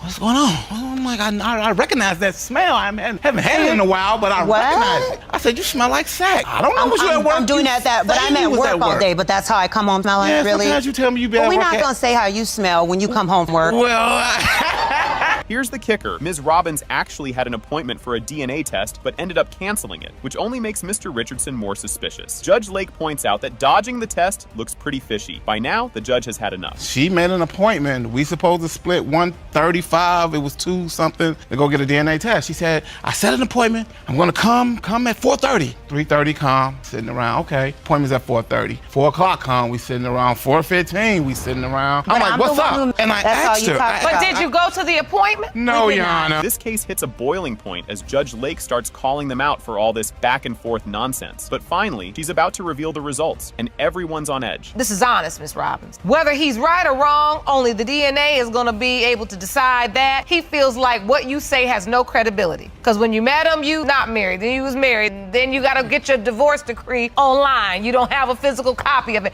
And in this moment in time, you have the opportunity to resolve all of this and shut him up. Judge Lake decides to really push Ms. Robbins on why she dodged the DNA test that could have solved all of this. The judge gives both of them a piece of her mind about all these games. And now, here come the DNA results. That looks like you dodging the test. But I'm not, though. We got the appointment. We were going to reschedule it now. Why? We rescheduled it because I told him that we could do it at a later. Was it because he was already on the birth certificate and you felt like, you know what, you're the legal father anyway, so I really don't have to get up out of my bed? No, I really didn't care about playing games and being silly while DeMarlin is still on on pause. At long last, the big reveal is here. It has been determined by this court. Mr. Richardson, you are the father. You won't believe this? Stay tuned, as this is about to get seriously messy. Mr. Andrews and his mom are suing Ms. Corbett, saying she faked his signature on their kid's birth certificate. And trust me, it's just getting started. Mr. Andrews, you and your mother are in court today suing your ex, Ms. Corbett, for paternity fraud because you claim she forged your signature on the birth certificate of her 5-month-old son, who you believe is not your biological son. Things are heating up as Mr. Andrews spills the tea on the day of the baby's birth, and you'll want to see who jumps in next with their side of the story. Day of the birth, I cut the umbilical cord, I requested a blood test, I stayed at the hospital for like 24 hours, and the following day I ended up leaving to retrieve a car seat. I didn't sign nothing. You claim somebody put your name on the birth certificate. Yeah, obviously. No, it's no way possible for me to just put his name on a birth certificate. The only reason why he's saying that he did not sign the birth certificate is because his mother told him not to sign my child's birth certificate. If you thought things couldn't get wilder, think again. Mr. Andrews throws out a big one, accusing Ms. Corbett of, well, seeing the whole neighborhood. Judge Lake steps in, telling everyone to keep it respectful, but we all know it's about to get even juicier. I wouldn't even call it a relationship, Your Honor, because she slept with the whole damn city, the whole neighborhood. Let's use respectful language in the courtroom. She slept around with everybody in our neighborhood. If that was true, I would have slept with her husband because he wanted me to. Oh, Lord.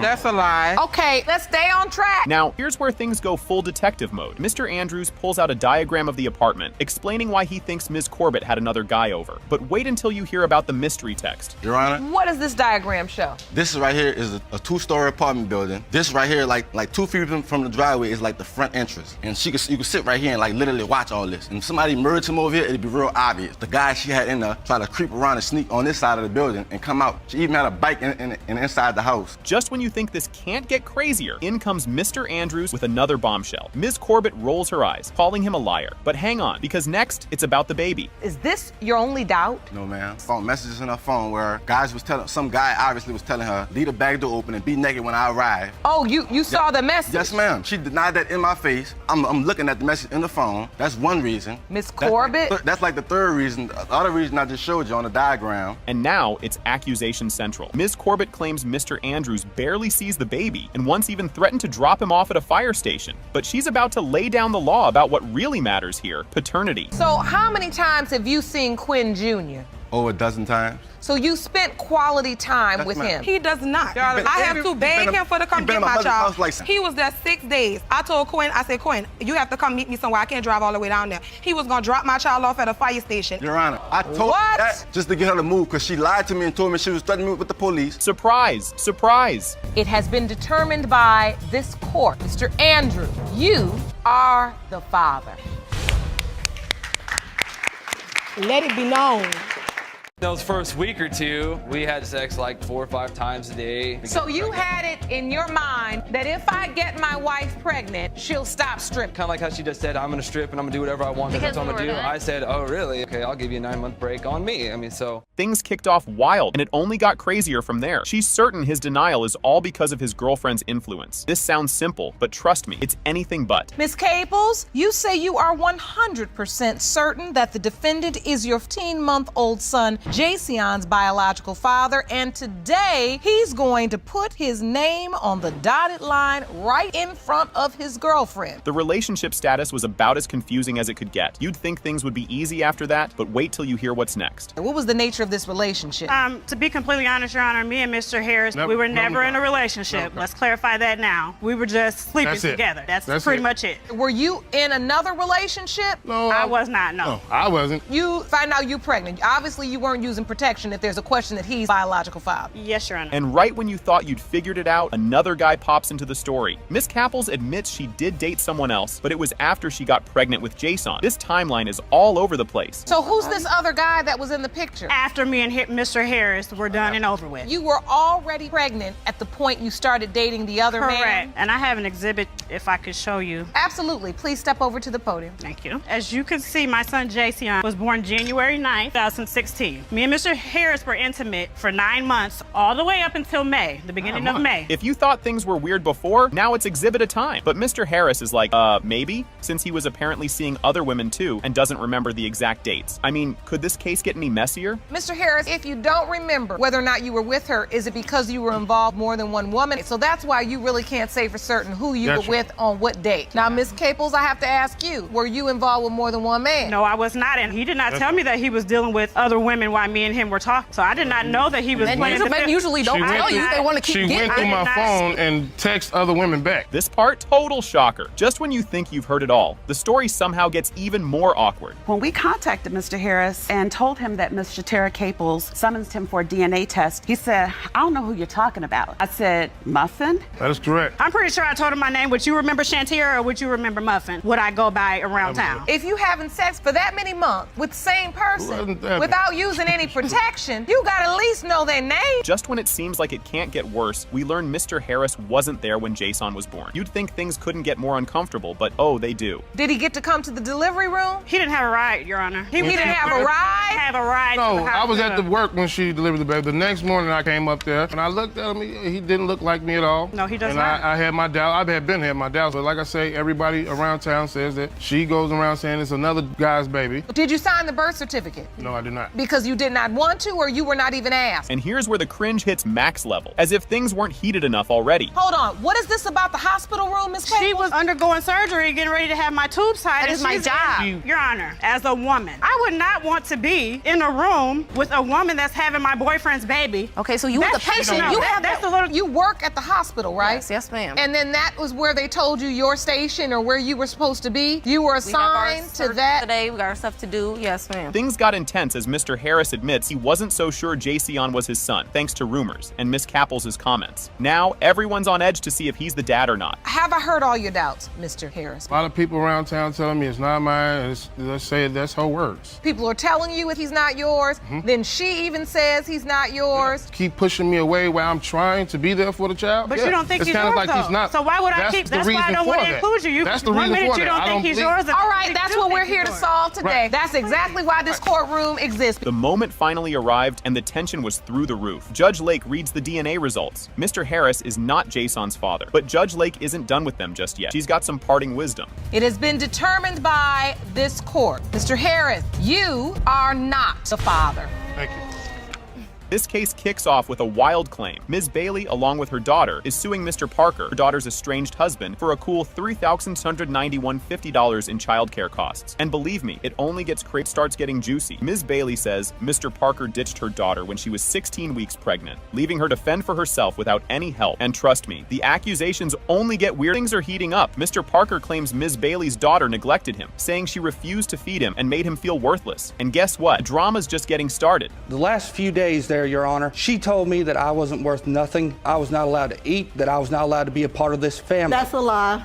Just when you think it can't get any stranger, Mr. Parker claims Ms. Bailey's daughter put a padlock on their bedroom door to keep him out. But wait till you hear what Mr. Parker says next. Couldn't get any wilder. Mr. Parker insists he was kept off the baby's birth certificate, which he says proves she's hiding something. And just when you think you've heard it all, Mr. Parker's mom steps in. It's family drama time as Charlotte Perez, Mr. Parker's mom, testifies, accusing Ms. Bailey's daughter of leaving Mr. Parker at her house anytime she needed a break. Judge Lake's patience is about to be seriously tested. My son, they had one car that he bought, so she would have a car for her and these children. He was able to buy that car because he claimed me and my child on his tax. But it don't do no good if you don't work, stay on welfare and food stamps. You know, all right. This whole scene has turned into pure chaos, and Judge Lake has had enough. You won't believe this whole thing kicks off with Ms. Richardson coming in strong, saying she and Mr. Smith were all in, trying to have a baby on purpose. Buckle up, folks. This one's gonna be a ride. Ms. Richardson, you say you were in an exclusive relationship with Mr. Smith and even tried to have a baby together. But after you conceived your daughter, Kalani, Mr. Smith started denying your baby. Yes, Your Honor. You intend to prove he is the father today. Okay, things get even crazier as Ms. Richardson says is, Mr. Smith actually begged her to have a baby with him because he thought he might not live long. This wild story is just getting started, and believe it or not, it's about to get even wilder. Around the time we were together for about 8 months, he had told me he was in a situation where he didn't know if he were going to live a long time, so he had said he wanted a child with me. Me being young and dumb, and I was actually in love with him, I agreed on it. We were together. I had left Job Corps, which he was still in. I left on the 28th. On the 31st, I had sent for him to come in town for the weekends. Judge Lake has zero chill and jumps in right away to give Ms. Richardson some real talk. You just know the judge is about to drop even more truth bombs. You cannot have babies by everybody you feel like you fall in love with. I can see, we about 3 minutes in, and I can see that you decided you had fallen in love with him. And from there on, everything you heard come out his mouth, because he stood right here and the second thing out of his mouth was, I really wasn't trying to be with her that long, but if we wanted to have a baby and she wanted to do it, okay. Everything is so nonchalant. Things go from sweet to awkward real fast. Ms. Richardson says she told Mr. Smith she was pregnant, and he was way too quiet on the phone. He kind of mumbled that he wanted to see the pregnancy test, but had doubts from day one, even though he says he was excited. Mr. Smith explains his mixed feelings, while Ms. Richardson says there was no way she cheated. Drama alert. What was his reaction? He was quiet on the phone and he had asked to see the pregnancy test. And so, Mr. Smith, when you got this news that she was pregnant, was it the news you wanted to hear? Were you excited about having a baby? I actually was excited. At what point do you feel doubtful then? Well, I was doubtful at the first. You were? Yes, I was. And now, Mr. Smith's twin sister, Brianna, steps in to pour some fuel on the fire. Things just got real messy. She would say stuff that would make him feel even more like Kalani's not his daughter. I would hear voicemails. I would see messages. And what did these voicemails say? She was upset at him. She just was saying how Kalani was sitting. She was with another dude and she was smiling and she was happy about the person, basically insinuating. Yeah. Looked just like her. Oh, here's a twist. Enter Mr. Brock, the Godfather, who's here to set things straight, or at least try to. But don't worry, it's about to get even more awkward. What is your relationship exactly with Ms. Richardson? I'm gonna keep it real with you. I would die for Brianna, and I'll take my last breath for that little girl up on the screen right there. And that's my goddaughter. And it's just because I've built that relationship with him that quick. We've told each other things that I have told nobody else. Oh God, this is so exhausting. So, you all are all just kids. Exactly. And everything is so intense. Next up, Ms. Bagley, the twins' mom, is here with her own roller coaster of emotions, saying she really wants Kalani to be her granddaughter. And if you think that's heartfelt, just wait until the DNA bombshell drops. Do you believe Kalani is your granddaughter? Yes, I do.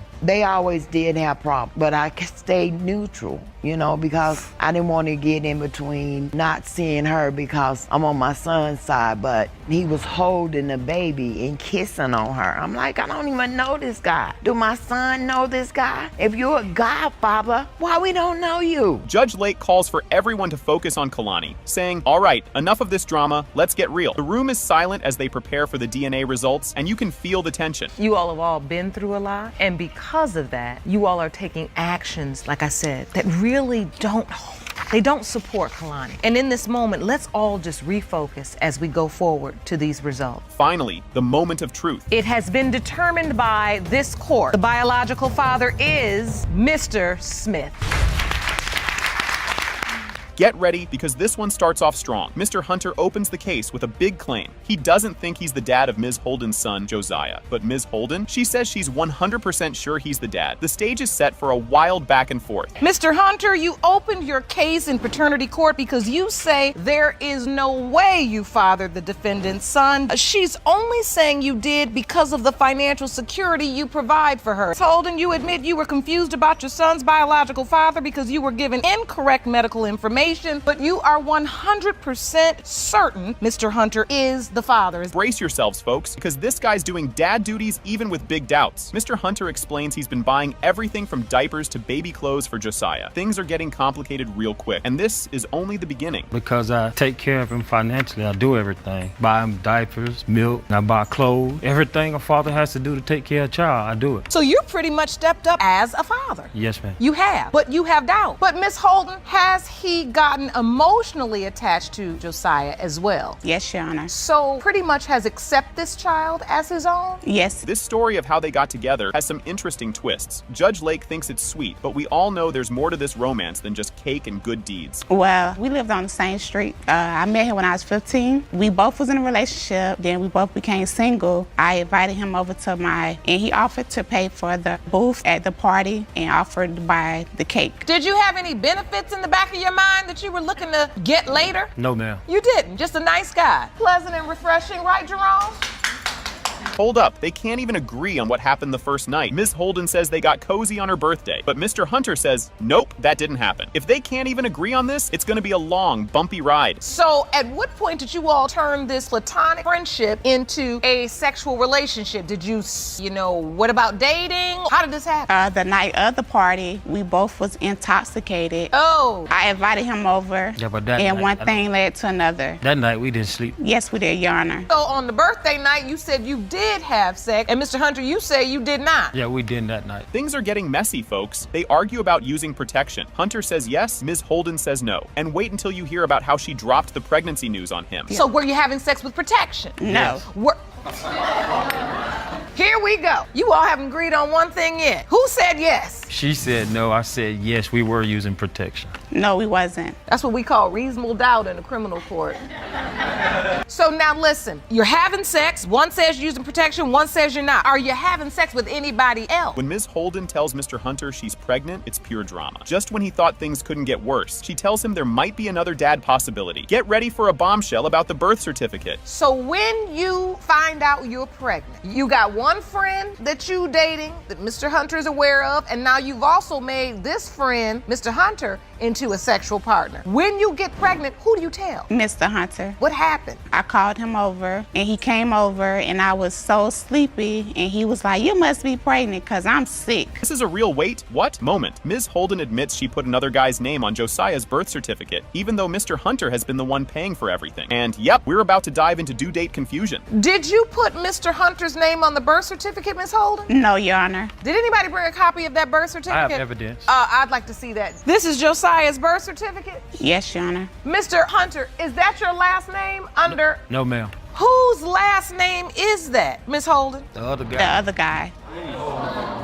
Oh, you think this story makes sense? Think again. It's like a math puzzle gone wrong, and the suspense just keeps climbing. In November the 15th, this is when I slept with Mr. Hunter. I went to the doctor. My first due date they gave me was August 2nd. I went back to the doctor, and they gave me August 9th, and I slept with the other man on the 18th of November. When you had the original due date, for you counted back. Yes, that Mr. Hunter was the father. Grab a tissue, folks, because this part's kind of sweet. Mr. Hunter shares that he's grown attached to Josiah, who's just started calling him Dada. What he says next makes everyone's heart break a little more. You know, Mr. Hunter, I can see this really bothers you. I mean, it bothers me because I'm starting to get attached. He recently just started coming to me, so. But you know this baby is coming to you because he thinks you are his daddy. Right. And you're starting to form a bond. I mean, he recently just started calling me Dada, so, you know. That's a beautiful thing when you hear a child say that. Ms. Holden opens up about her own past, and things get real. Judge Lake gives her a soft look, knowing what's at stake, and the audience braces for the DNA results. Because I grew up without a father. It affected me emotionally because I was into sports. I didn't have a father figure there to support me. And now I have a little boy that might be a football. He needs a father there to support him. And your fear is Mr. Hunter will leave or not be as present in this child's life if it's not his biological child? Yes, Your Honor. Talk about a jaw dropper. It has been determined by this court. Mr. Hunter, you are not the father.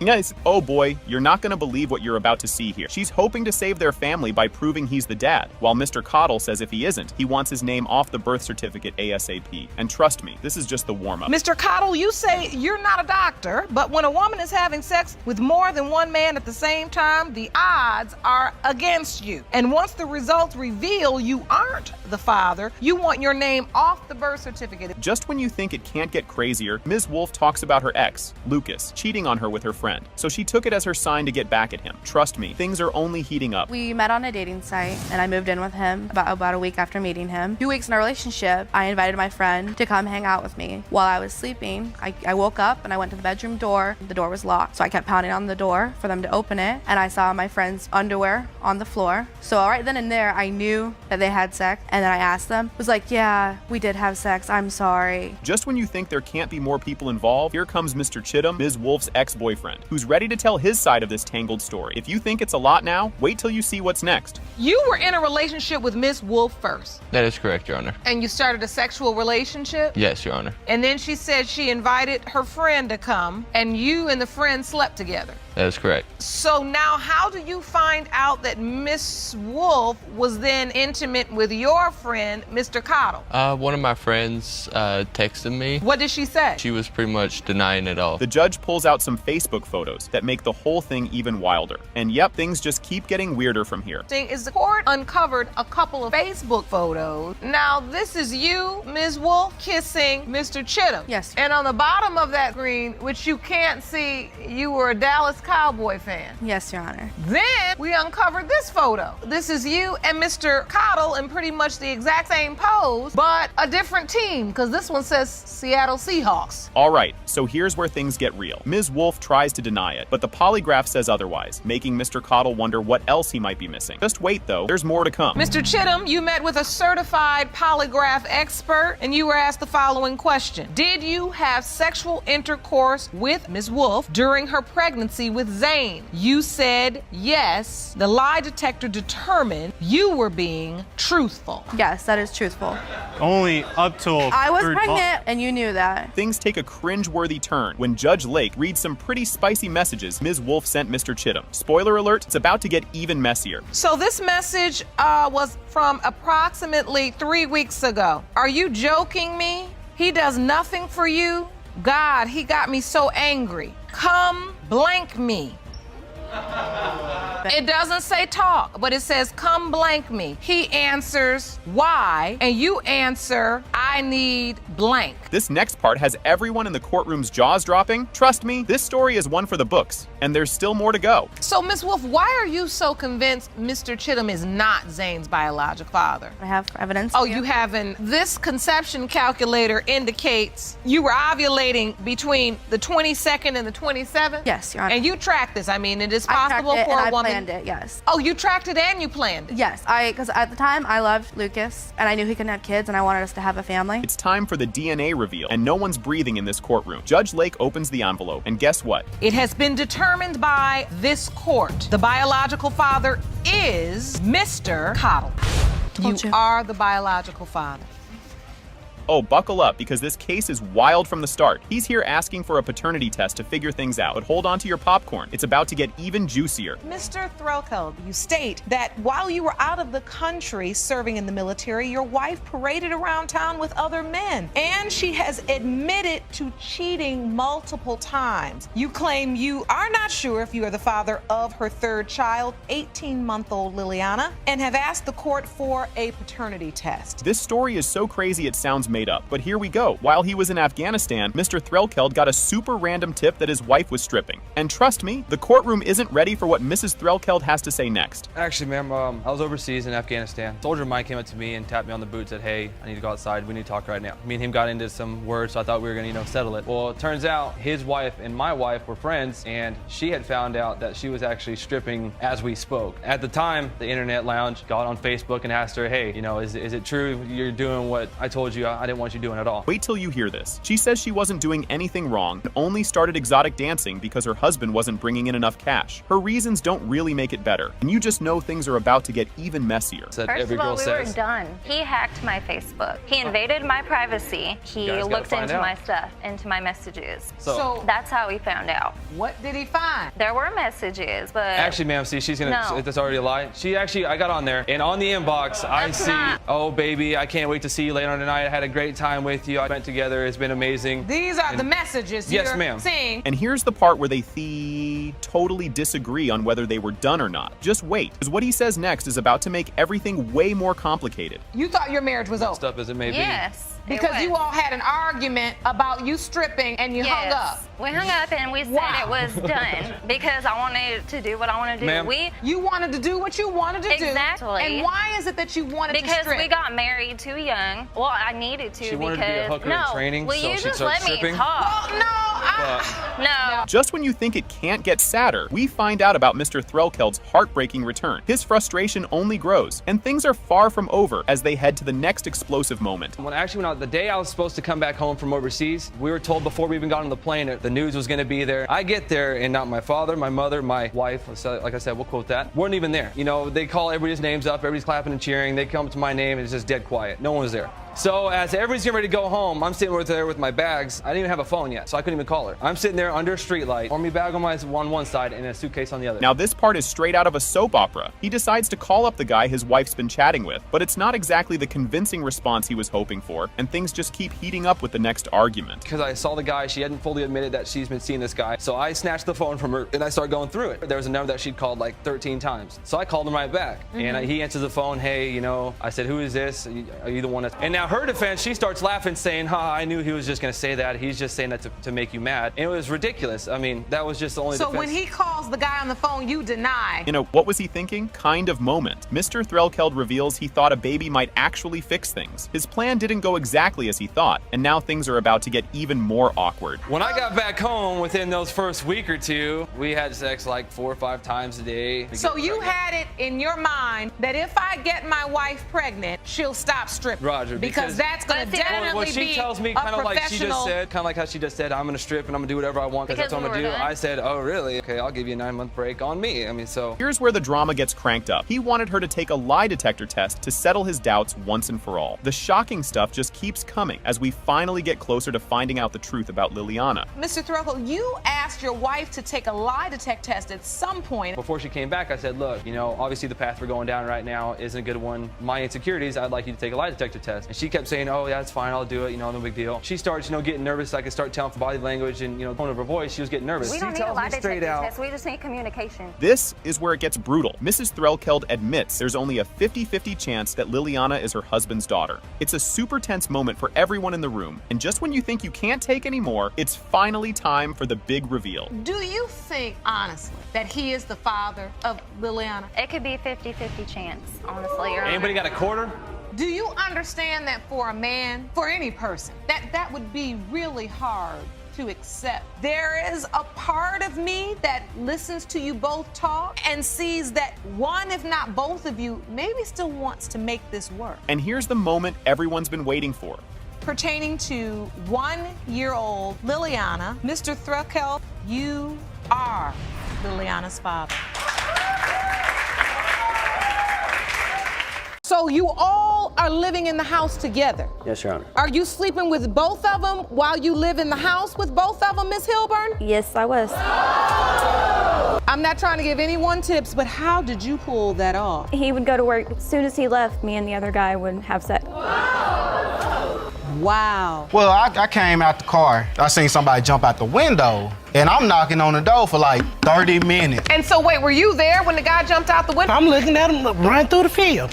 And it took her at least 30 minutes to open up the door. The day he came to the house, he has a habit of losing his key. Miss Bryson says her ex, Mr. McCarroll, is the dad, even though she was with other guys. He denies it and wants the kid's last name changed. Ms. Bryson, you have dragged the defendant, your ex-boyfriend, Mr. McCarroll, into court today because although you admit to having sex with more than one man, you are here with proof that Mr. McCarroll is the father of your 18-month-old son, Zylan McCarroll. Miss Bryson says if Mr. McCarroll doesn't answer his phone, he's cheating. He says she's making stuff up, but she swears she knows his habits. The judge watches as they argue like it's a soap opera. Every time we're together, he cheats. I wanted us to get married, and he doesn't want to do that because he wants to be a whore. I tried to structure everything about my life to make it where we would never have to be here in this situation, where she would never have to be here and have question marks over these kids' heads. Like everywhere he goes, he meets someone. She claims she couldn't even read a book without him freaking out. He says she's just paranoid, but she heard him talking to another woman. This fight is getting worse by the second.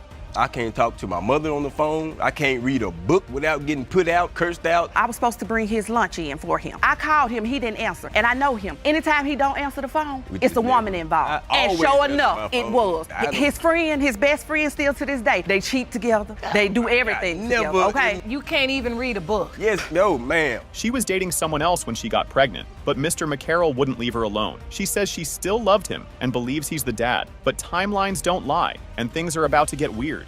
When I had gotten pregnant, we were separated. He was with another lady. Every time he comes over, he don't know how to keep his hands to himself. Even if I'm in a relationship, he still does it. As soon as my friend turns his back, he touching on. And I tell him, don't do that. But while I'm separated, I do love him with all my heart. Everything in me loves him. I want all my kids to be here. So you were with another man? Yes, I was. She admits she cheated on guys with Mr. McCarroll because she couldn't stay away. She dumped her boyfriend when she found out she was pregnant. Her plan? Get her family back together, but it's not looking good. In the past, I have cheated on guys with him because, like I said, I love him. When I got pregnant with him, I was with someone and I broke up with him, and I told the other guy why I was breaking up with him, because I didn't want to hurt his feelings. I wanted to have a family with him. I wanted to get married to him. Like I said, I've been with him since I was 18. I love him. Any man I ever talk to know that I love him, okay? She brings a whole conception calendar to prove her case. He looks confused, saying he doesn't even remember the exact date. But just when the argument settles, another man walks in. You're handing up calendar. Based on that calendar, I could see my son on April the 28th. In blue is the date you were intimate with Mr. McCarroll. Yes, ma'am. You have outlined the window of conception that you calculated. I actually went online because when I found out that I was pregnant, I had currently went to the doctor a week before. I was trying to have a son. Turns out she was with Mr. Perkins just 2 days before Mr. McCarroll. Mr. Perkins looks shocked, saying he had no idea she was still seeing her ex. The judge is officially done with this nonsense. We slept together also on April the 26th. That's the day that I split up with him. But I'm so bad, though. Ms. Bryson, that's just 2 days before you said you slept with Mr. McCarroll. I understand that. Yes, ma'am. Why are you not including him as a possible father? Well, I just don't think that he is. My son, he looked just like my daughter. And also, I have another 6-week-old by him. The judge calls him out for acting like the good guy while being in this mess. He swears he provides for his kids, but the judge isn't buying it. Now, it's time for the real truth. DNA results. Your Honor, when I met her, she didn't have nothing. I took her, she had never And been... she still don't have nothing according to you, so what does that say about you? Right. And she got all your babies. No, stop over-talking me. I want to answer to that. Because just a few minutes ago, you said to me, I could have prevented all. Didn't have to be another beautiful black woman out here with baby. It has been determined by this court. Mr. McCarroll, you are not the father. This whole thing is straight up wild. Judge Lake introduces the case where Ms. Hilburn is caught in a love triangle that led to her baby, Saria. Mr. Barnes really hopes he's the dad, but things are already looking messy. Ms. Hilburn, you admit that you've been caught up in a love triangle for the past 3 years, which you say resulted in the birth of your 10-month-old daughter, Saray. But you're here to prove she is the defendant's baby. Yes, Your Honor. Imagine doing everything for a baby, only to find out she might not be yours. Mr. Barnes was there for ultrasounds, the birth, and even showed up at the hospital first. Then boom, he finds out he couldn't sign the birth certificate because Ms. Hilburn is still married. It's a father-daughter relationship. I was there from start to finish. I was there for appointments, ultrasounds. I was there when she was born. I got there before I did to the hospital. I signed all the paperwork to be on the birth certificate. Well, I couldn't be because she is still legally married, so I was not able to be put on it. Oh, she's still legally married to someone else? Valentine's Day is supposed to be about love, not heartbreak. Mr. Barnes found out his girlfriend cheated when she went out and didn't answer her phone. The next morning, she casually rolls back in with the other guy, and people straight up told him what happened. Before Valentine's Day, which is the first time it happened, I was at work. She said she was going to a friend. I get home, I tried texting her, tried calling her, no response. The next day, Miss Hilburn and the other gentleman, I was informed by the people who brought them that they had slept together that night. That is not true. I told him that I'd slept with She had been the other telling man. him that she was not with anybody at that point in time. This story somehow gets even wilder. Mr. Barnes, Ms. Hilburn, and the other guy were living together while she was sleeping with both of them. The audience just about lost their minds when she admitted to pulling that off. So you all are living in the house together? Yes, Your Honor. Are you sleeping with both of them while you live in the house with both of them, Ms. Hilburn? Yes, I was. I'm not trying to give anyone tips, but how did you pull that off? He would go to work. As soon as he left, me and the other guy would have sex. Wow. Just when you think this can't get worse, boom, she's pregnant again. Ms. Hilburn doesn't know if Mr. Barnes or the other guy is the father. Oh, and she's still sleeping with both of them. 5 months after this baby was born, I became pregnant again. Oh, so you're pregnant now? Yes, 7 months. You're pregnant right now? Yes, ma'am. Do you know who this child's father is? It could be Mr. Barnes or the other guy. It's the same situation. Guess we can cancel our vacations Absolutely. because Miss Hilburn will be returning. Now they can't even agree on when the truth came out. Mr. Barnes says he didn't know about the other guy until 2 months after Saria was born. Ms. Hilburn swears she told him before, but honestly, who even knows at this point? I didn't find out about the other guy until 2 months after Saray was born. We had gotten into an argument and she had let slip that I may not be the father, so I did tell him before the baby was born that there was a chance that she could not be his. You told me 2 months after Saray was born. Told you That's 2 when months before most of the Saray was problems born. between you and I started dealing with that gorgeous girl right there. Now it turns out Saria is being used as a bargaining chip. Mr. Barnes says Ms. Hilburn threatens to take the baby away when she doesn't get what she wants. Meanwhile, the other guy only acts like a dad when it annoys Mr. Barnes. Somebody tried to play your baby like she's a little pawn in the game? Yes. She does the same thing, Your Honor. She holds her over my head. If somebody doesn't do what she wants or something happens that she disapproves of, she will threaten to take her away from me, not let me see her. This other guy, what if he's the father? He's not going to be a dad. If this situation wasn't bad enough, Mr. Barnes has a girlfriend. But guess what? She lives with her ex and their kids. So, Mr. Barnes, you got a girlfriend. Yes, I do. Does she know about this relationship? No, she suspects, but when you don't see your girlfriend for 7 months, you don't see her, what else are you supposed to do? You say you don't see your girlfriend for 7 months? Yeah, she lives on the property with her baby daddy and her kids. Well, here it is. It has been determined by this court, Mr. Barnes, you are not Saray's father. This part was straight up movie level crazy. Wilson let Ms. Dean move in, treated her well, and then found out she was sneaking around with other men in his own house. He says he's been tricked before and refuses to get played again. Wilson just wants answers, but he's about to get a whole lot more drama instead. Mr. Wilson, you've opened your case today to prove that Ms. Dean's 17-month-old daughter, Jakaya, is not your biological child. You say you moved her into your home, laid out the red carpet, only to find out she was rolling around with other men in your home. Ms. Dean comes in swinging, saying Wilson is straight up lying and making things up like a kid caught eating cookies. She swears they planned the baby together, and Wilson was all in until he randomly switched up. Just when you think she's got a good case, Wilson drops a huge bomb about why he started doubting everything. It really is. He's being not only belligerent and lying. Him and his family is lying because not only did we plan this baby, we had concessions. I had my period, literally getting down, doing things besides just... Oh, that's a concession. Yeah, a concession. Okay. So when I say we having a concession, I mean everything over and above. Okay. Wilson says when he looks at the baby, all he sees is Ms. Dean's ex, and now he's questioning everything. He got even more suspicious when Ms. Dean posted a pic of the baby with another guy, and suddenly things weren't adding up. Then Wilson comes through with receipts, and it's about to get even messier.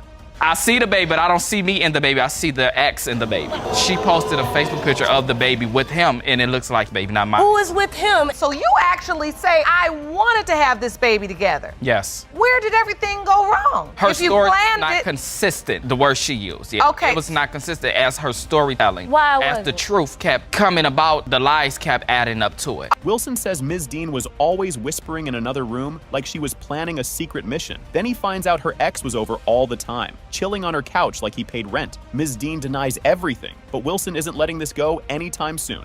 She's whispering, I hear echoes. She's always in a different room of the apartment. And I'm like, why you never around the kids? Why? She's like, I can't talk now because my ex is here. And why is he there 11 o'clock at night if the kids got school in the morning? With that other guy, he just don't want to take responsibility and be a man and stand up. He is lying. He came over to 30 visit. days? He lied. How was it 30 days when we was having concessions all that time? Wilson says he ran into Ms. Dean's ex at the bus stop, and dude just casually said, yeah, I'm the dad. Wilson is standing there, trying to process the madness, while this guy is completely unbothered. If Wilson had doubts before, now he's got proof, but the drama is far from over. When I ran into him at the bus stop, I said, this is coincidence. Now I can man up and ask him face to face. What's the story in his end? If it add up to what she's telling me, then I have no doubts. He's like, yeah. I said, what y'all supposed to be having? He said, a little girl. He went into details. So that fueled my doubts. When the baby was born, it was so light and bright. I was like, he's so dark, she's dark. It's no way he's the father. Ms. Dean accuses Wilson of taking the baby and disappearing like a magician. She says he was using the baby to impress another woman, while Wilson says he just needed time to figure things out. Just when you think this can't get wilder, Wilson's sister steps in. Why would he just have the baby? He had the baby trying to take the baby so he can be with someone else. He used me, baby. She watched too many life. After I had that baby, Your Honor, he proposed to me, told me that we were going to get married, moved in together, took the baby, tried to move away. Well, tried to have the baby in his care. He never took her because I gave her to him. Wilson's sister is not here to play. She says Ms. Dean is only after money, not the truth. She claims Ms. Dean's own family doubted that Wilson was the dad. Just when things start calming down, Wilson gets real emotional about what this baby meant to him. I asked my brother, why are you dealing with her again? She did this to you 9 years ago. Okay. It was a grievance and it was attachment instantly. Like, this is my baby. I think that she's attaching to him financially. It's not for looking for the father of this child. It's about what the baby can get from this man. She knew what she had done. When my brother had this baby, we were going to take it and do what we need to do for the baby. She came to my home. Wilson says after losing his dad, this baby gave him a reason to live again. He really thought Ms. Dean was giving him the family he always wanted, but now he's not so sure. It's time for the moment of truth, the DNA test results. It was a chance for me to live again. It was giving me purpose because I was so attached to my father. She was willing to give me something that she kind of even regretted not giving me in the beginning of our relationship when we had history. I didn't have no doubt that we planned this, it should have been that. But somebody was not committed and consistent, and it was not me. Judge Lake opens the envelope and boom. It has been determined by this court. Mr. Wilson, you are not the father. This case was a mess from the start. Judge Lake introduces Reeves versus Silva, where Ms. Reeves claims Mr. Silva is the father of her baby, Legend. Mr. Silva confidently says, no way, but his reasoning is about to make this even crazier. Ms. Reeves, you are here today to prove that the defendant, Mr. Silva, is the biological father of your 7-month-old son, Legend. Mr. Silva, you were involved in a paternity case on Love and Hip Hop Atlanta in support of your sister, who took a DNA test to prove paternity of her child. This man really said men are meant to cheat. He claims it's natural for men to do whatever they want, but women can't. Judge Lake and the audience lose it, and Ms. Reeves is straight up done with him. I just don't trust her, Your Honor. I feel like she's tricking me into believing that I'm Legend's father. I grew up loving women, loving sex. You grew up loving sex? And women can't go out, have sex, and, come home, and especially with a baby, trying to say that I'm his father. I just want to. All of this started because all he wanted to do was cheat on me. I've been nothing but faithful to him since I first met him. Mr. Silva swears he can't be the dad because she texted her ex. Meanwhile, he was out here acting single the whole time. Somehow, he still thinks he's the victim. Well, we was broken up at the time, but immediately, as soon as I told him that I was pregnant, he was like, oh, okay, with who? We were broken up for 4 weeks, Your Honor. I called her texting her ex. Is that why you broke up? Yes, Your Honor. When you I confronted her with about texting her ex. I caught them texting multiple times. She claims they're just friends. One day, I just decided to try to go on her phone, and she changed her password on me. He ghosted her for the entire pregnancy, but showed up at the hospital. Even then, he only signed the birth certificate because he felt pressured. So he didn't want to claim the baby, but signed up anyway? Make it make sense.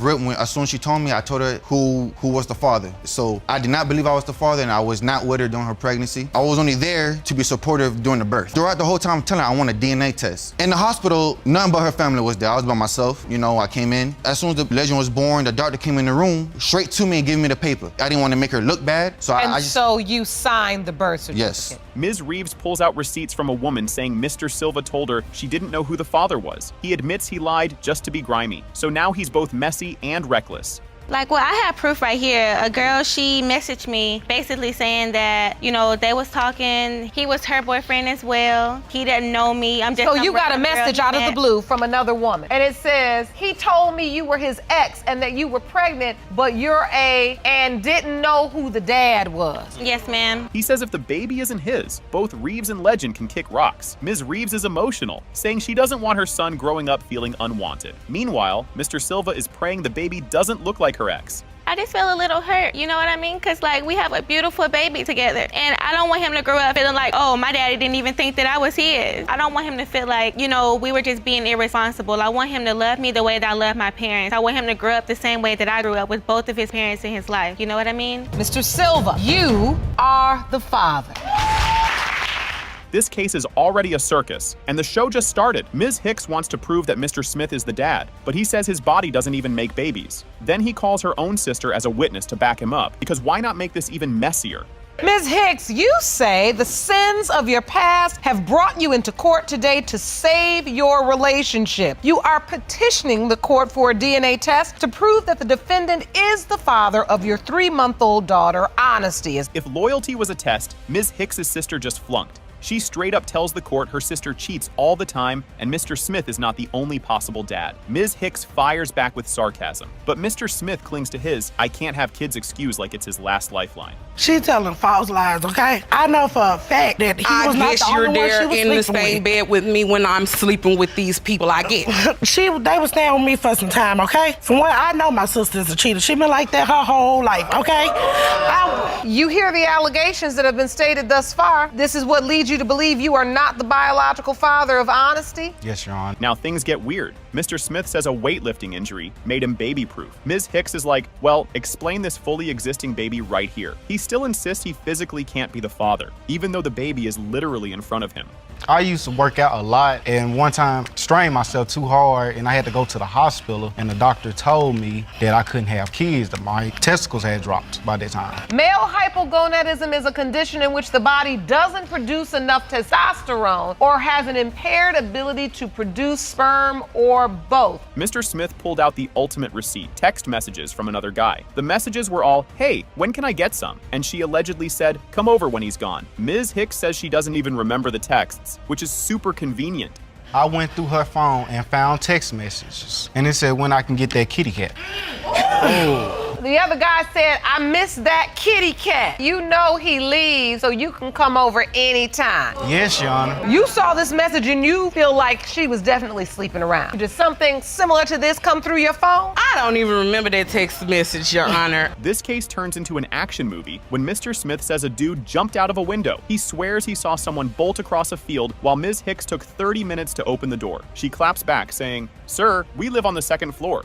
Well, I came out the car. I seen somebody jump out the window, and I'm knocking on the door for like 30 minutes. And so wait, were you there when the guy jumped out the window? I'm looking at him run through the field. And it took her at least 30 minutes to open up the door. The day he came to the house, he has a habit of losing his key. Plot twist. Mr. Smith admits he pretended to be happy about the baby. He was all smiles on the outside, but in his head he was like, "Nope, this ain't my kid." Ms. Hicks is confused because he was literally calling the baby beautiful and saying she looked like him. You found out she's pregnant? Yes. Were you happy about it? Faking it to her, but I know in my mind that Faking it. I can't have. Oh, you were faking it to her? Yes, Your Honor. Anything. I mean, at the hospital, you're there. He was like, "Oh, she looked just like me. She's so beautiful." Where's all this doubt coming from all of a sudden? You know, Your Honor, because I felt sorry for her because she could have lost her life. An actual doctor comes in to set things straight. She says hypogonadism can affect fertility, but doesn't mean zero sperm. Mr. Smith's "I can't have kids" excuse is now looking real shaky. So hypogonadism is when the body doesn't produce enough testosterone. You can either be born with it or you can develop it later in life. Usually from things like infection or an injury to the testicles can also cause it. But nature gives us 2 testicles, and so usually it has to be a profound injury to not one, but both testicles to actually cause hypogonadism. And now, the moment of truth. The results are in, and guess what? It has been determined by this court. Mr. Smith, you are the father. This was a total mess from the start. Ms. Van Meter admits she cheated, and that's why Mr. Watkins isn't sure the kid is his. She has no idea why he's still around, and honestly, neither do we. We are not in a relationship. We just live together at the moment. Broke up because of the simple fact that I cheated. He has just stayed and he's been there throughout everything, throughout the whole birth, throughout my son being 3 now. He's just played his dad the whole time. I don't really know why he stayed. I just know he has stayed. This was straight up wild. Mr. Watkins catches her deleting texts, leaves to cool off, and boom, her family tells him she was in a car outside getting busy. She admits it, but says it just happened like she slipped and fell into cheating. I saw her on the couch texting. See what she's doing. She's texting and deleting messages. And she's like, oh, I was just talking to my friend. Would you delete the messages? What she was saying, and I was like, you wasn't saying that because you deleted them. I left, just cool down, because I don't like sticking around arguing about nothing. So I was coming back. One of her family picked me up and told me that they saw her outside in the car doing what she was doing with the dude. This was just embarrassing. Ms. Van Mitra confesses she had intimate violence in a car right outside the house while her family was inside. Not only did they catch her, but they totally snitched. So you had sex in front of the house in a car, and your family was inside the house, and then they told on you? Yes, Your Honor. Wow. So, Mr. Watkins, you're riding in the car. Yeah. How do you find out that it's the guy with the text messages? She told me who it was, who When the you confronted actual her. person was. I was going to tell him when we got And then there. my whole thing But was, they- you said it was a friend, right? Now things get extra suspicious. She finds out she's pregnant a week or two after her little car moment, but swears she used protection. Mr. Watkins isn't buying it, and honestly, neither is anyone else. You do have this sexual encounter, and then you find out you're pregnant. Yes, Your Honor. How long after that? Maybe a week or two after the fact. I don't remember the exact date, but when I had sex with him, I did use protection. She told me she didn't use it, and then she I told told me you she I did did not use remember it. She said if she I didn't did, but I remember. did. Everything explodes into chaos. Judge Lake calls her out, and she finally admits she really wants Watkins to be the dad. Meanwhile, Watkins is standing there like, so we're just now admitting all this?